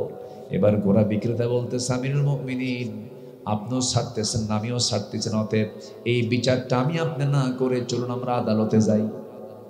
কোথায় যাই? ঘোড়া বিক্রেতা একজন ঘোড়াওয়ালা বলতেছে আমিরুল মুমিনিনকে বলতেছে চলেন আমরা কোথায় যাই? আদালতে যাই। সাইয়েদনা ওমর ফারুক রাদিয়াল্লাহু তাআলা আনহু শুনলেন, মুস্কি হাসি মারলেন, বললেন ঠিক আছে ঘোড়াওয়ালা, তুমি যেহেতু আদালতেই নিতে যাচ্ছ, চলো, আমার তো আর কিছুই করার থাকবে না, চলো আদালতেই ফায়সালা দিয়ে দেবে। সামান্য ঘোড়াওয়ালা সাইয়েদনা ওমর ফারুকের সঙ্গে করে নিয়ে আদালতে চলে গেছে। ওমর ফারুক রাদিয়াল্লাহু আনহু তিনি আদালতের ভিতরে ঢুকলেন। বিচারের চেয়ারে, আদালতের চেয়ারে বসে আছে একজন বিচারক। ওমর ফারুককে দেখা মাত্রই তিনি আশ্চর্য হয়ে দাঁড়ায় গিয়ে সালাম দিয়ে বলছে আমিরুল মুমিনিন, আপনি এই জায়গায় কেন? কি সমস্যা হয়েছে আপনার? ওমর ফারুক বলছেন বিচারপতি চেয়ারে বসে যাও, ওমরকে দেখে বিচার করতে যেও না, আইনকে দেখে বিচার করো। এটার নাম কি? আরো জন, এটার নাম কি? সাইয়েদনা ওমর ফারুক রাদিয়াল্লাহু আনহু এবার বলছেন বিচারক বিচার করো। ঘোড়াওয়ালার কথাও শুনলেন, সাইয়েদনা ওমর ফারুক তার নিজের কথাটাও বললেন। দুজনের কথা শোনার পরে এবার বিচারপতি বলছেন আমিরুল মুমিনিন, দুজনের কথাই আমার কানে আসলো, আমি শুনলাম, আমি যতটুকু বুঝতে পারছি আমিরুল মুমিনিন মনক্ষুণ্ণ হওয়া যাবে না, আজকের রায়টা আপনার বিরুদ্ধেই চলে যাবে। কারণ আপনি সাইয়েদনা ওমর ফারুক আমার সামনে এখন সুন্দর করে কথা বলছেন, আমি আপনার সঙ্গে কথা বলছি, কিন্তু আপনি এই জায়গা থেকে নিরাপদে বাড়ি পর্যন্ত ফিরতে পারবেন তার কোনো গ্যারান্টি আছে নাকি? না। সুস্থতা অসুস্থতা কার পক্ষ থেকে আসে? আপনি ঘোড়া কিনেছেন, সুস্থ ঘোড়া, সবল ঘোড়া কিনেছেন, লেনদেন হয়ে গেছে, আপনার মালিকানায় ঘোড়া চলে আসছে, আপনার মালিকানা আসার পরে ঘোড়া অচল হয়ে গেছে, এটার দায় আপনাকে নিতে হবে, এটার সম্পূর্ণ ক্ষতিপূরণ আপনাকে লস মনে করে এটাকে গ্রহণ করতে হবে। এই ক্ষেত্রে আপনি ঘোড়া ফেরত দিয়ে টাকা ফেরত নিতে পারবেন না। সাইয়েদনা ওমর ফারুক কিচ্ছু বললেন না, মাথাটা নিচু করে মুস্কি হাসি মেরে সে আদালত চত্বর থেকে বের হয়ে আসলেন। পরের দিন তিনি মজলিসে শুরার বৈঠকে সবাইকে ডাক দিয়ে তিনি একটা ব্রিফ করলেন, শোনো আমার ভাইয়েরা, গতকালকে আমি একজন বিচারপতি পেয়েছি, সে ব্যক্তি ওমরকে দেখে বিচার করে নাই, সে আইনকে দেখে বিচার করেছে। সেই বিচারপতিকে আমি আঞ্চলিক বিচারপতি না বানায় আমি তাকে জাতীয় বিচারপতি বানায়া দিলাম। এটার নাম কি? আজ তো বলবেন এটার নাম কি? বলেন তাকওয়া। রাষ্ট্রের তহবিলে কিছু আপেল আসছে, রাষ্ট্রের তহবিলে কিছু খেজুর চলে এসেছে। সন্তান করলো কি, সাইয়েদনা ওমর ফারুকের এক সন্তান এসে দৌড় মেরে সে একটা আপেল, অনেকগুলো আপেল থেকে টান মেরে সেখান থেকে তুলে নিয়ে খাওয়া শুরু করে দিয়েছে। সাইয়েদনা ওমর ফারুক করলেন কি, মুখের মধ্যে নখ ঢুকায় দিয়ে জোর করে আপেলটা বের করলেন, যা মায়ের কোলে চলে যা, মায়ের কোলে পাঠায় দিয়েছেন। সাইয়েদনা ওমর ফারুক কিছুক্ষণ পরে যখন ঘরের মধ্যে ঢুকেছেন, বউটার চেহারা কালো, বলছে বউ আমার, তোমার চেহারা কালো কেন? তুমি আমার সঙ্গে এমন করছো কেন? কি হয়েছে? আপনার মধ্যে কি মায়া দয়া নাই কেন? কি হয়েছে? একটা আপেল বাচ্চা মুখে নিয়েছে, মুখের মধ্যে নখ ঢুকায় আপনি আবার সে আপেলটা বের করার কি দরকার ছিল? আমাদের ভাগে তো কিছু আপেল আসবে। সাইয়েদনা ওমর ফারুক বলছেন, শোনো আমার স্ত্রী, যে আপেলটা সে মুখে নিয়েছে সেই আপেলই আমাদের ভাগে আসবে, তার কি কোনো গ্যারান্টি আছে নাকি? এটার নাম কি? যেরকম এটার নাম কি? তাকওয়া। ওমর ফারুক রাদিয়াল্লাহু তাআলা আনহু একদিন কি করলেন? বসে আছেন এক সাহাবী পাশে বসে অহংকারের হাদিস পড়ছিলেন। মিসকালা হাববাতিন মিন কিবার, যার মধ্যে চুল পরিমাণ অহংকার থাকবে সে জান্নাত পাবে না। চট করে সেই জায়গা থেকে তিনি নামিয়ে পড়লেন, চেয়ার থেকে নেমে ধুলাই মলিন জমিনে নিজের গাটা লাগায় দিলেন, গড়াগড়ি দিলেন, গোটা শরীরে ধুলা বালি লাগায়া বলতে, ওমর তুই অহংকারী হয়ে গেছিস, তোকে শাসক বলে মানুষ, তোকে খলিফা বলে মানুষ।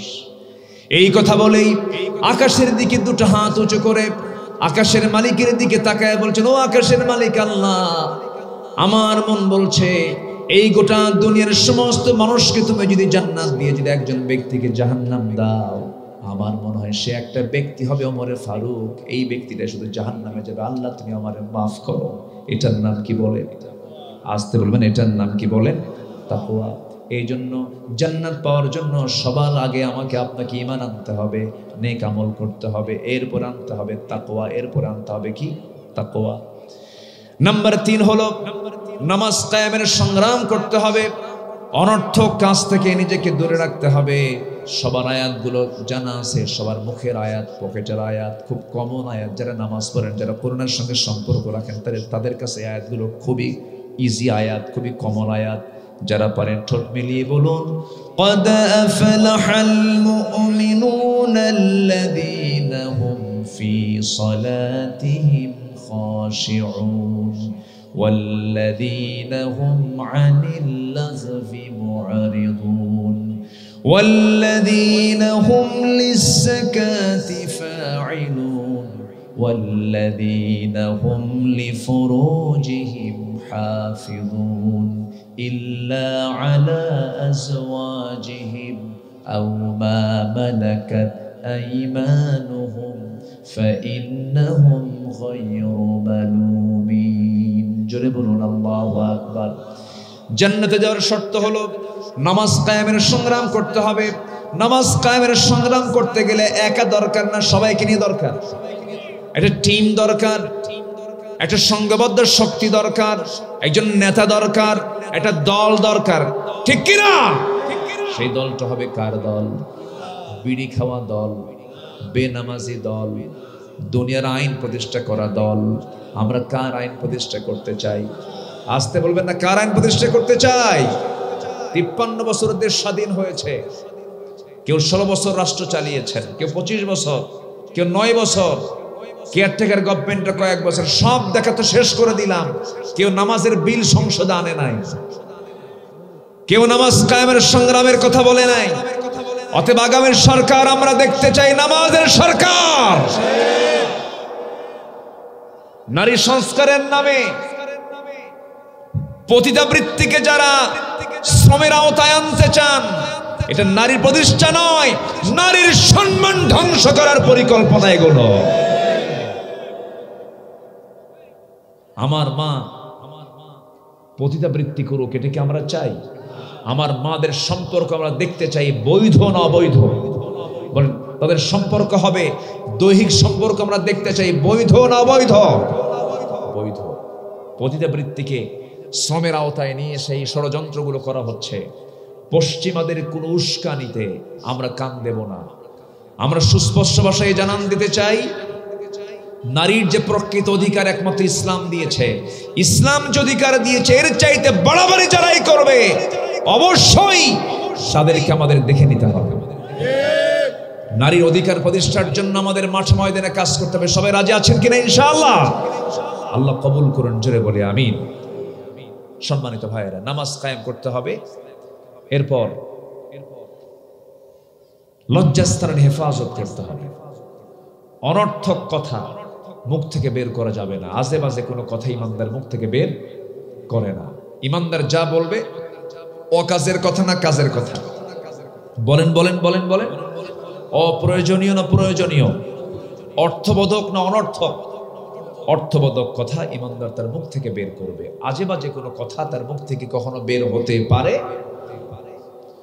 আমার বন্ধুগণ, যাকাতটা যারা ঠিক মতো আদায় করবে, ওয়াদা যারা ঠিক রাখবে, আমানত যারা ঠিক রাখবে, সর্বশেষ আল্লাহ রাব্বুল আলামিন সূরা মুমিনুনের মধ্যে সুন্দর করে বলছেন 7 নাম্বার কাজ হলো ওয়াল্লাযীনা হুম আলা সালাওয়াতিহিম ইউহাফিযুন উলাইকা হুমুল ওয়ারিসুন আল্লাযীনা ইয়ারিসুনাল ফিরদাউসা হুম ফিহা খালিদুন।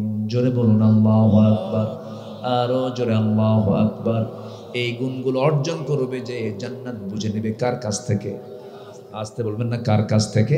আল্লাহর কাছ থেকে। অনর্থক কোনো কথা বলা যাবে না, বাহুদা কোনো কথা বলা যাবে না, অনর্থক কোনো গীবতের দিকে যাওয়া যাবে না, কারো সম্মান নিয়ে ঠেলাঠেলি করা যাবে না। যে ব্যক্তি কারো সম্মান নিয়ে ঠেলবে আল্লাহ তাকে বেইজ্জত করবেন। আল্লাহ বেইজ্জত করেন নাই? সাইদির ব্যাপারে, আল্লামা সাইদির ব্যাপারে বলা হলো উনি নাকি ধর্ষণ করেছেন, উনি নাকি মানুষের বাড়িতে আগুন দিয়েছেন।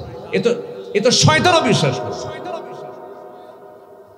আপনাদের পাশেই তো বাড়ি, তার পাশে বাড়ি না, পাশেই তো বাড়ি। পিরোজপুর আর মোড়েলগঞ্জ তো পাশাপাশি, ওনার বাড়ি আর মোড়েলগঞ্জ একদম সাথে লাগানো। আমি গেছি মোড়েলগঞ্জের মাহফিলে, শুনলাম পাড়ের হাট থেকে লোক আসছে। পাড়ের হাটকে এখানে কেমন আসলে? হুজুর বাড়ি তো আমাদেরই পাশে, একদম পাশাপাশি।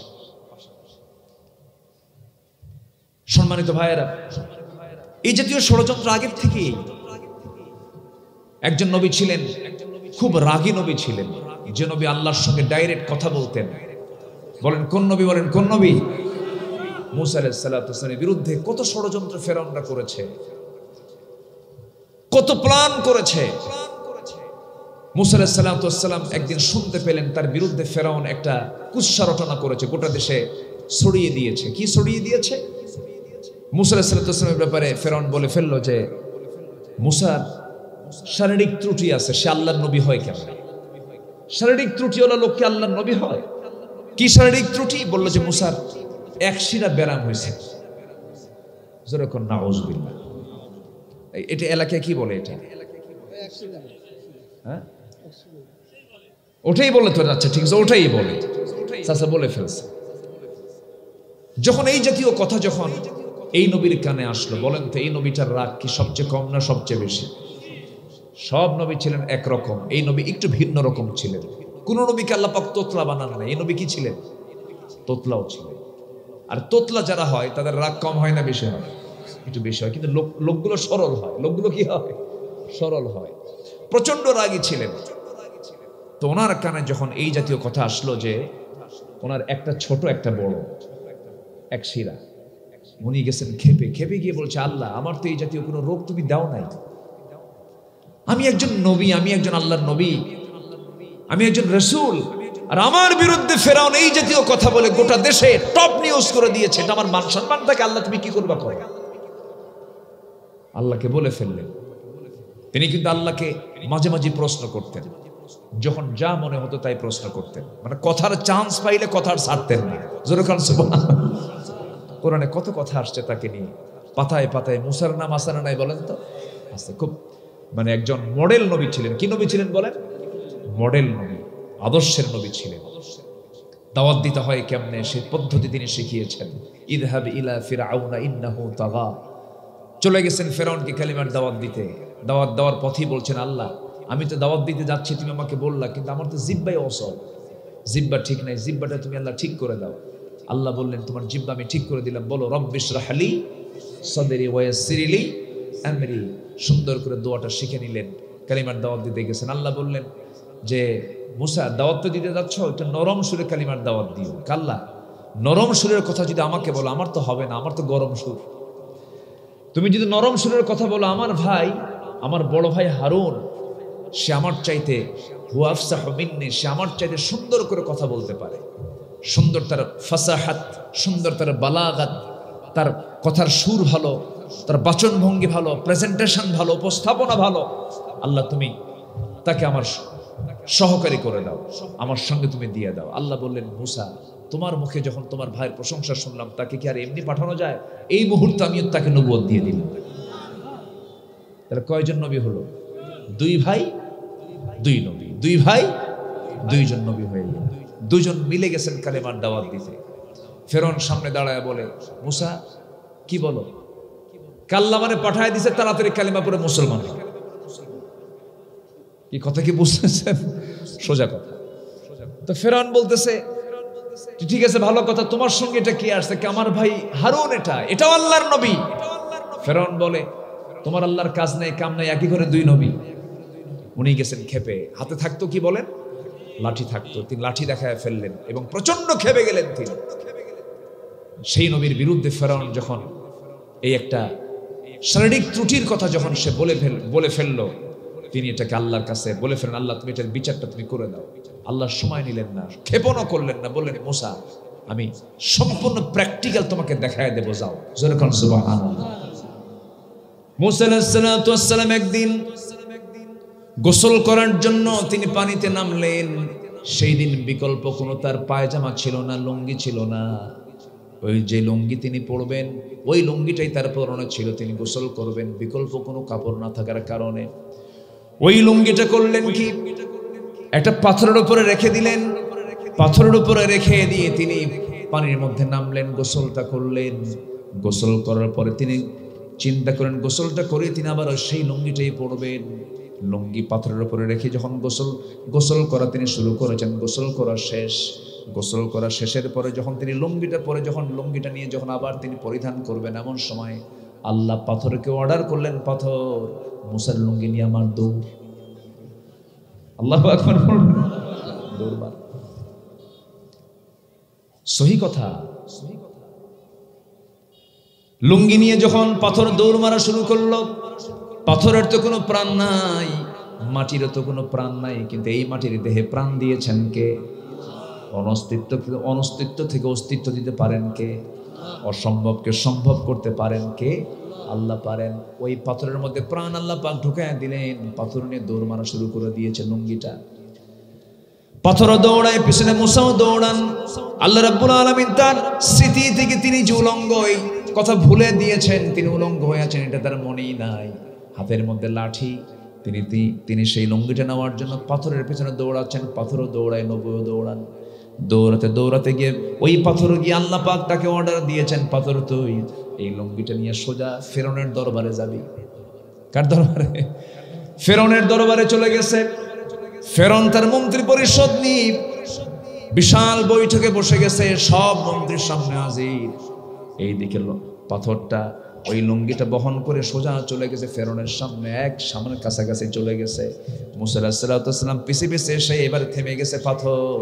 লুঙ্গিটা হাত দিয়েছেন, কিন্তু এই দিকে ফেরাউন নিচের দিকে তাকায় দেখে অস্ত্রপাতি সব ঠিক আছে।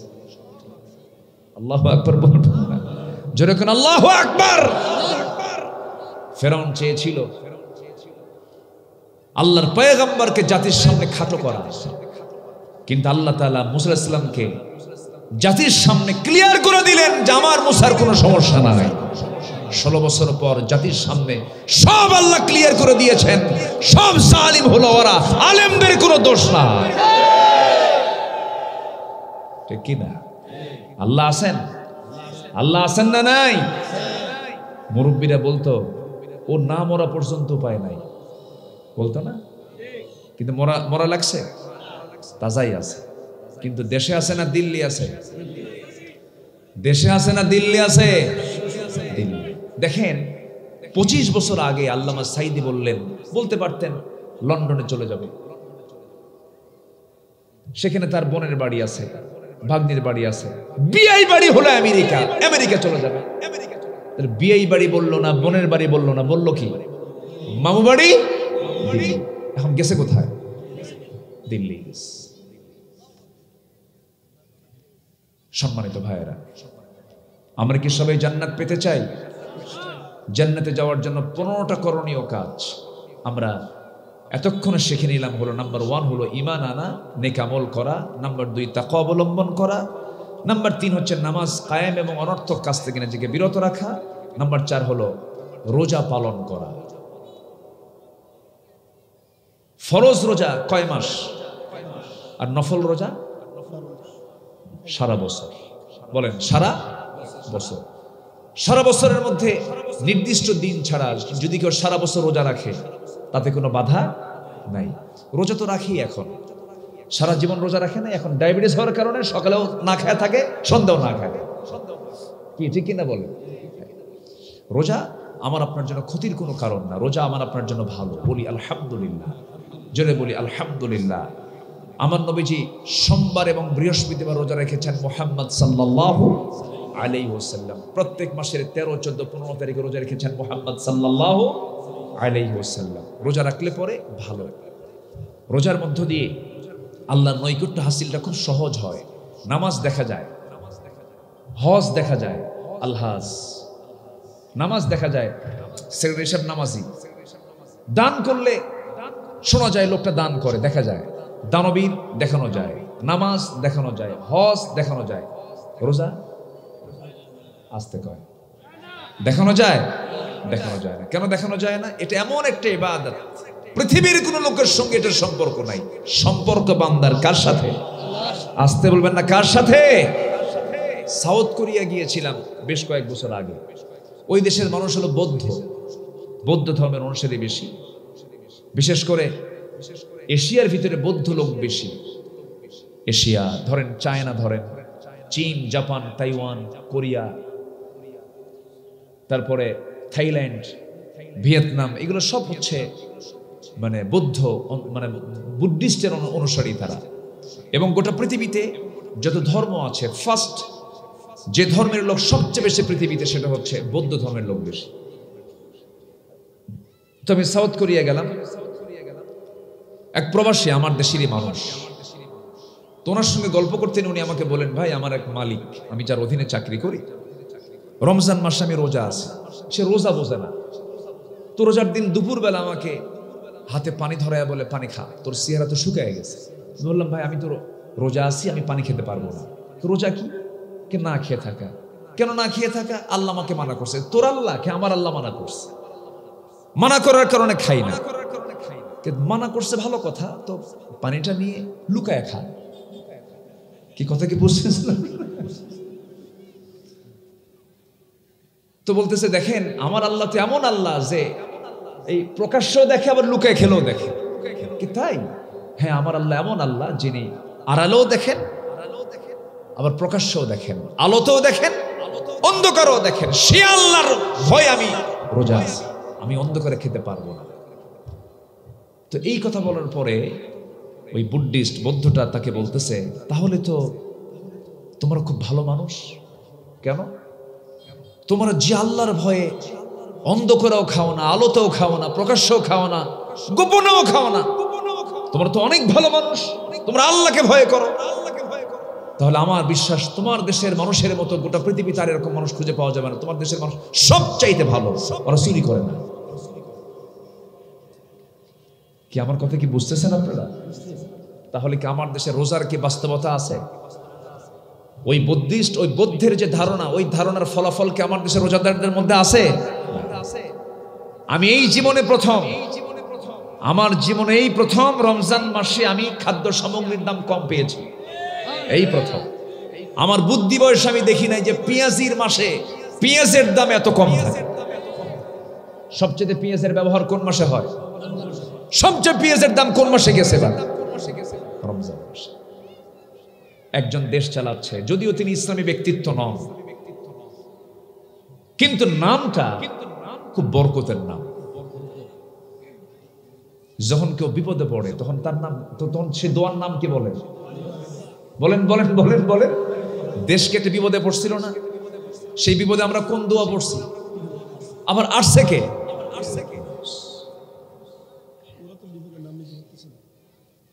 তো শুধু ইউনুস না, সাথে আবার সামনে আরেকটা নাম আছে, মুহাম্মদ ইউনুস। কয় নবী? বলেন কয় নবীর নাম বলেন? বরকত তো থাকতেই হবে। দুই নবীর নাম একজন দখল করে আছে।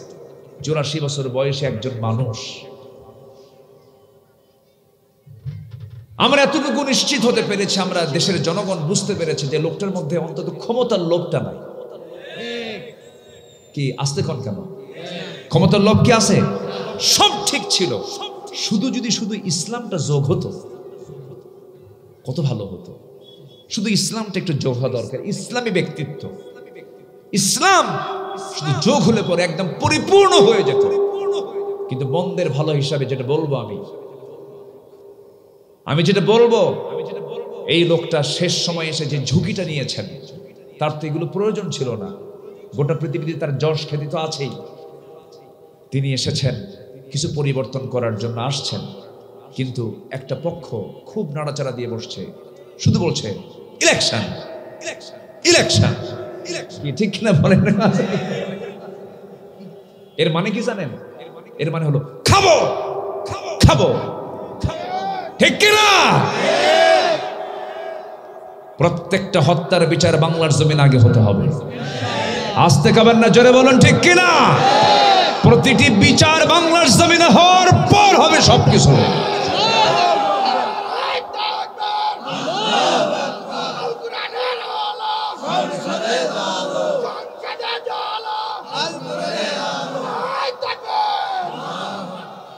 আল্লাহ কবুল করুন, জোরে বলি আমিন। আমরা কি সবাই রোজা রাখবো না ইনশাআল্লাহ? কি 1 মাস না সারা বছর? বলেন সারা বছর রেগুলার না, সোমবার বৃহস্পতিবার যখন দেখতেছেন আপনার আমলগুলো একটু ছুটে যায়, যুবকরা যৌবনকে কন্ট্রোল করতে পারে না, রোজা রাখো। চোখের একটু সমস্যা হচ্ছে, তাকওয়ার খেলাফ কাজ হয়ে যাচ্ছে, বাস রোজা রেখে একটু সাইজ করতে হবে। কি করতে হবে? সাইজ করতে হবে। রোজাটা এমন একটা ইবাদত যেটার সাথে সম্পর্ক সরাসরি কার সাথে? আল্লাহর সাথে। আমার বন্ধুগণ, রোজা শুধু এই উম্মতরাই পালন করে না। ইন্নী নাযারাতু লিররহমানি সাওমা, মারিয়াম আলাইহিস সালাতু ওয়াস সালাম তিনিও রোজা রেখেছিলেন। তার রোজা ছিল হলো অন্য ধরনের রোজা, না খেয়ে থাকার রোজা না, কথা না বলার রোজা। তিনি কথা বলেন নাই। কোন কথা? যখন তাকে প্রশ্ন করেছিল, মারিয়াম তোমার কোলে যে সন্তানটা তুমি নিয়ে এসেছো, তোমার তো লজ্জা জ্ঞান নাই, তোমার স্বামীর কোনো পরিচয় নাই, যার সন্তান তুমি সঙ্গে করে নিয়ে এসেছো, কিন্তু আল্লাহ তাআলা তার গর্ভে যে সন্তানটা দিয়েছেন, কে দিয়েছেন বলে? আসতে বলবেন না, কে দিয়েছেন? আদমকে সৃষ্টি করেছেন যিনি, ঈসাকে সৃষ্টি করেছেন তিনি। আদম আলাইহিস সালাতু ওয়াস সালামের যেমন বাবার কোনো পরিচয় ছিল না, ঈসা আলাইহিস সালামের বাবার কোনো পরিচয় নাই। ইন্না মাসালা ঈসা কামাসালি আদম, ইন্না মাসালা ঈসা কামাসালি আদম। আদমের ঈসার দৃষ্টান্ত হলো আদমের মতো, তারও বাপ নাই, তারও বাপ নাই। কিন্তু উপস্থিত জনতা তাকে বলে ফেললো, মারিয়াম এই যার সন্তান তুমি নিয়ে আসছো, তোমার কি লজ্জা জ্ঞান নাই? তিনি বললেন, আমি কোনো কথা বলবো না। ইন্নী নাযারাতু লিররহমানি সাওমা, আমি তো রোজা আছি, যা প্রশ্ন তোমরা আমার সন্তানকে করো। সন্তানকে তারা প্রশ্ন করে ফেললো এবং হাসতে হাসতে বলল, পাগল হয়ে গেছে মারিয়াম, এই ছোট্ট বাচ্চা কেমন করে কথা বলে? 3 দিনের বাচ্চা। হাদিসে আসছে এই পৃথিবীতে আজ পর্যন্ত 3 জন নবজাতক দোলনায় থেকে কথা বলেছে। কয়জন বলেন? 3 জন নবজাতক দোলনায় কথা বলেছে। এর মধ্যে ঈসা আলাইহিস সালাতু ওয়াস সালাম একজন। কোন নবী জানতেন না ছোটবেলায় আমি আল্লাহর নবী হব, কিন্তু একজন নবী দোলনায় থেকে জানতেন তিনি আল্লাহর নবী। তিনি কে বলেন? ঈসা আলাইহিস সালাতু ওয়াস সালাম। যখন তাকে প্রশ্ন করা হলো, এই সন্তান তোর মা তোকে প্রশ্ন করছে, তোর মা তোর সঙ্গে কথা বলতে বলে, তোর পরিচয়টা কি তুই বলে দে। দোলনা থেকে ছোট্ট শিশু 3 দিনের বাচ্চা জবাব দিচ্ছেন, ক্বালা ইন্নী আবদুল্লাহি আতানিয়াল কিতাব ওয়া জাআলানি নাবিয়্যা। আমি হলাম আল্লাহর গোলাম, আল্লাহ পাক আমাকে ইনজিল কিতাব দান করেছেন, আমি হলাম আল্লাহর নবী, আমার মা হচ্ছে নবীর মা। খবরদার নবীর মার সঙ্গে তোমরা বেয়াদবি করো না। ইন্নী নাযারাতু লিররহমানি সাওমা, আমি রোজাদার। অতএব রোজাটা হলো অনেক আগের বিষয়। মিন ক্বাবলিকুম লাআল্লাকুম তাত্তাকুন, এই বিষয়গুলো আমরা রেগুলার রাখার চেষ্টা করব, সমস্ত ইবাদতগুলোকে আমরা কন্টিনিউ করার চেষ্টা করব। নাম্বার 5 হলো জান্নাত পাওয়ার জন্য রবের প্রতি তাওয়াক্কুল করা, মেনে নেওয়া। রবের প্রতি ভরসা যার যত বেশি থাকবে, তার জান্নাত তত নিকটবর্তী হয়ে যাবে। ওয়া মান ইয়াতাওয়াক্কাল আলাল্লাহ ফাহুয়া হাসবুহ, যে ব্যক্তি আল্লাহর প্রতি ভরসা করবে, আল্লাহই তার জন্য যথেষ্ট। জোরে বলি সুবহানাল্লাহ। আল্লাযীনা সাবারু ওয়া আলা রাব্বিহিম ইয়াতাওয়াক্কালুন ওয়াল্লাযীনা ইসতামিউনাল কাওলা ফায়াত্তাবিউনা আহসানা উলাইকাল্লাযীনা হাদাহুমুল্লাহ ওয়া উলাইকা হুম উলুল আলবাব। জোরে বলুন আল্লাহু আকবার। নাম্বার 6 হলো আল্লাহর জন্য সম্পদ ব্যয় করা। কার জন্য বলেন? আল্লাহর জন্য। মাসালুল্লাযীনা ইউনফিকুনা আমওয়ালাহুম ফি সাবিলিল্লাহি কামাসালি হাববাতিন আনবাতাত সাব'a সানাবিলা ফি কুল্লি সুনবুলাতিন মিআতু হাব্বাহ ওয়াল্লাহু ইউদাঈফু লিমান ইয়াশা ওয়াল্লাহু ওয়াসিউন আলীম। জোরে বলুন আল্লাহু আকবার। দান করবে যে জান্নাত পাবে, সে দান করব আমরা কার পথে? আসতে বলবেন না, কার পথে? একই ব্যক্তি মাহফিল কমিটির সভাপতি, আবার যাত্রা কমিটির সভাপতি। যাত্রাতেও দান করে, মাহফিলও দান করে। এমন চান্দাবাজ নেতা আছে না নাই? বলেন, আসতে বলবেন না, আছে না নাই? এগুলো এখন আমাদের মাথায় রাখতে হবে। বহু চ্যালেঞ্জ সামনে ফেস করতে হবে আমাকে আপনাকে। মন্দকে প্রতিহত করতে হবে, নাম্বার 7 হলো মন্দকে প্রতিহত করে ভালোকে প্রতিষ্ঠা করতে হবে, এটাও জান্নাতের পথ। ওয়াল্লাযীনা সাবারু ইবতিগাআ ওয়াজহি রাব্বিহিম ওয়া আকামুস সালাতা ওয়া আনফাকু মিম্মা রাযাকনাহুম সিররান ওয়া আলানিয়া ওয়া ইয়াদরাউনা বিল হাসানাতিস সাইয়্যিআহ উলাইকা লাহুম উকবাত দার। জোরে বলুন আল্লাহু আকবার। নাম্বার 8 হলো শিরক থেকে দূরে থাকতে হবে। ইন্নাহু মান ইউশরিক বিল্লাহি ফাকাদ হারামাল্লাহু আলাইহিল জান্নাহ ওয়া মাআওয়াহুন নার। জোরে বলুন আল্লাহু আকবার। নাম্বার 9 হলো আল্লাহর জন্য ধৈর্য ধারণ করতে হবে। ইন্নামা ইউওয়াফাস সাবিরুনা আজরাহুম বিগাইরি হিসাব। জোরে বলুন আল্লাহু আকবার। নাম্বার 10 হলো তওবা করতে হবে, আল্লাহর দিকে ফিরে আসতে হবে। যে বান্দা তওবা করে, আত-তাইবু মিনাজ যামবি কামান লা যামবা লাহ, যার তওবা কবুল হয়ে যায়, রাসূল বলেছেন তার জীবনের আগের জীবনের সমস্ত গুনাহগুলো মাফ হয়ে যায়। ইল্লা মান তাবা ওয়া আমানা ওয়া আমিলা সালিহান ফাউলাইকা ইয়াদখুলুনাল জান্নাতা ওয়া লা ইউযলামুনা শাইআ। জোরে বলুন আল্লাহু আকবার। সূরা মারইয়াম 60 নম্বর আয়াত। আবার সূরা ফুরকানে বলছেন ইল্লা মান তাবা ওয়া আমানা ওয়া আমিলা সালিহান ফাউলাইকা ইউবাদদিলুল্লাহু সাইয়্যাতিহিম হাসানাত। জোরে বলুন আল্লাহু আকবার।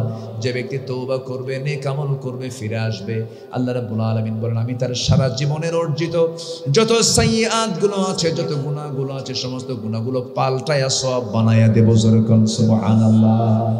তওবার ফলাফলটা কত কত বরকতের, আল্লাহু আকবার বলেন। তওবা করব কার কাছে? মানুষের দল করেছে, এখন থেকে দল করব কার? চুরি করেছি করব না, জেনা করেছি জেনার দিকে যাব না, মানুষের হক নষ্ট করেছে আর হক নষ্ট করব না, জুলুম করেছে আর জুলুমের দিকে যাব না, শিরিক করেছে শিরিকের দিকে যাব না, ব্যবসায় ভেজাল করেছে আর ভেজাল করতে যাব না। এই সমস্ত কাজগুলোকে যদি বন্ধ করে একদম যদি ইখলাসের সাথে যদি কোনো বান্দা তওবা করে ফিরে আসে, আমার বন্ধুগণ আমি একটা প্রশ্ন করব। বাপের 4টা ছেলে, এই 4টা ছেলের মধ্যে 3টা ছেলেটা খুব ভালো, কিন্তু একটা ছেলে খুব দুষ্ট। বাপ মার নজর কার দিকে থাকে? বলেন বলেন বলেন বলেন, কার দিকে থাকে? ওই 3টার কোনো খবর রাখে না, বাপ মা শুধু ওই নজরটাই রাখে ওই দুষ্ট ছেলেটা কখন ভালো হয়ে যাবে, বারবার আল্লাহর কাছে চায়। আর আল্লাহকে বলে আল্লাহ আমার দুষ্ট ছেলেটাকে ভালো করে দাও।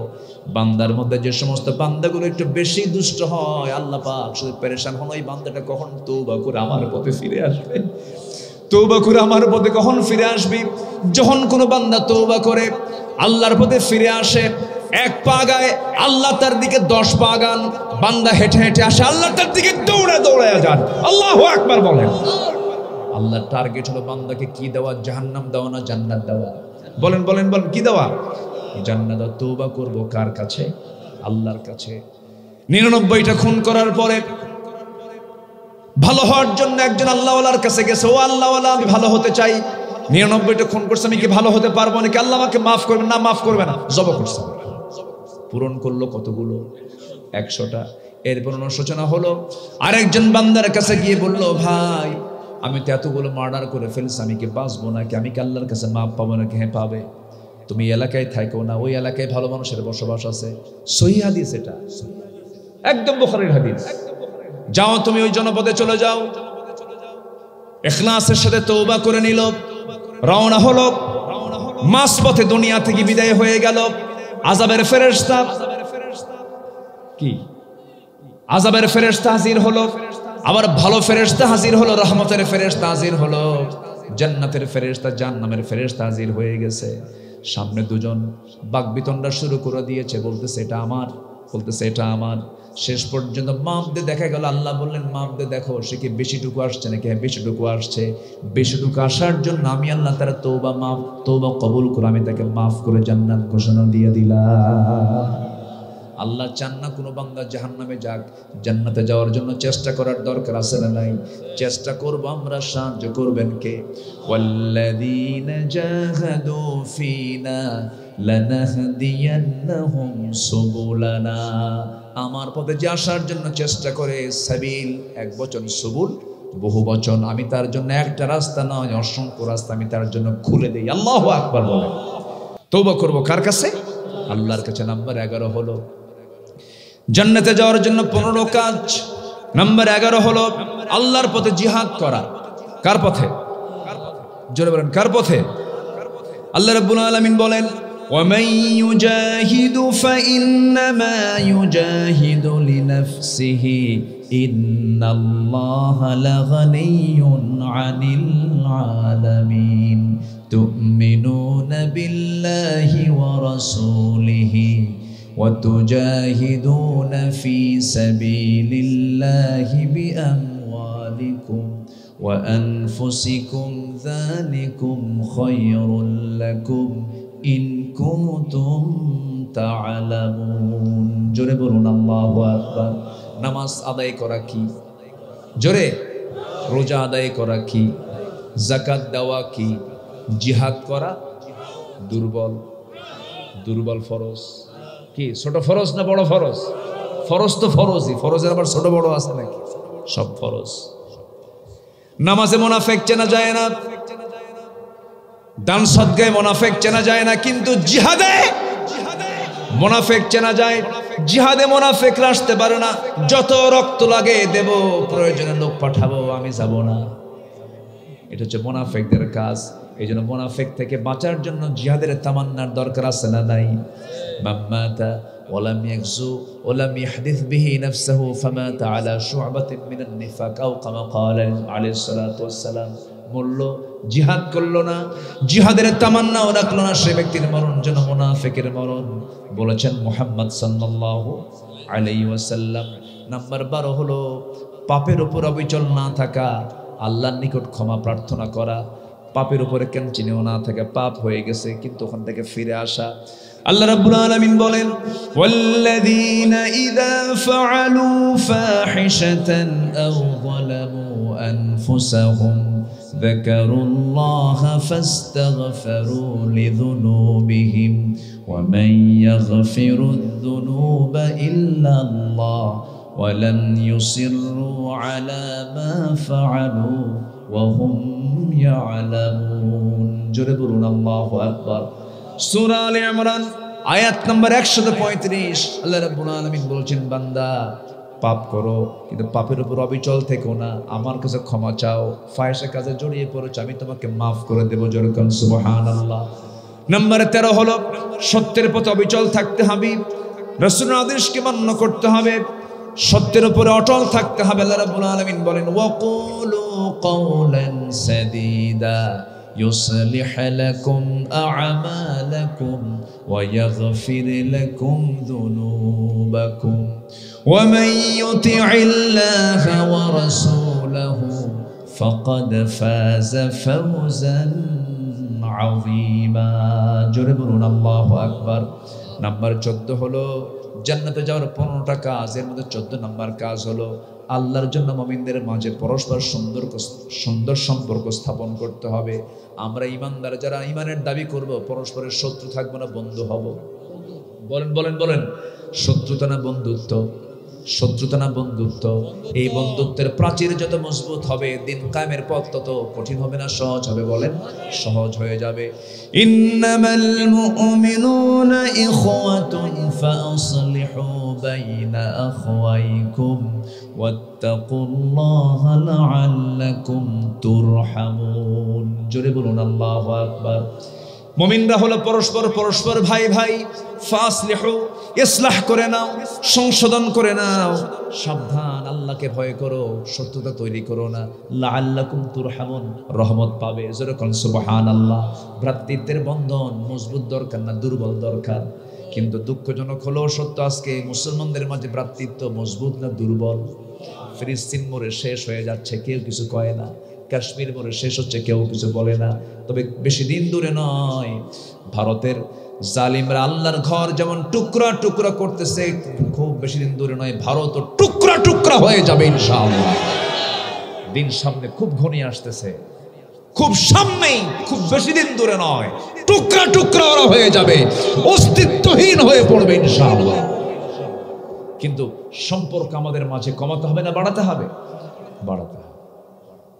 নাম্বার 15 হলো অন্যায় অশ্লীলতা থেকে মুক্ত হয়ে ইহসান এবং ন্যায়পরায়ণতা, হাক্কুল ইবাদের কাজগুলো করতে হবে। যেটা আমরা জুমার খুতবায় প্রতিনিয়ত, প্রত্যেক জুমার খুতবায় খতিবরা বলেন, আয়াতটা খুব দামি, আয়াতটা খুব ব্যাপক বিস্তৃত আয়াত, অনেক মজবুত আয়াত। শুধু একটা আয়াত যদি আজকে রাষ্ট্রীয় পর্যায়ে কায়েম হতো, দেশটা জান্নাত হয়ে যেত। ইন্নাল্লাহা ইয়া'মুরু বিল আদলি ওয়াল ইহসানি ওয়া ইতা'ইল কুরবা ওয়া ইয়ানহা আনিল ফাহশাই ওয়াল মুনকারি ওয়াল বাগি ইয়া'iদুকুম লা'আল্লাকুম তাযাক্কারুন। জোরে বলুন আল্লাহু আকবার। সূরাতুন নাহাল আয়াত নম্বর 90। আল্লাহ রাব্বুল আলামিন 3টা কাজের আদেশ দিয়েছেন, 3টা কাজের নিষেধ করেছেন। এই 3টা আদেশ এবং 3টা নিষেধ যে বান্দা ফলো করবে তার জন্য জান্নাত হয়ে যাবে। জোরে বলি সুবহানাল্লাহ। আল্লাহ আমল করার তৌফিক দান করুন, জোরে বলি আমিন।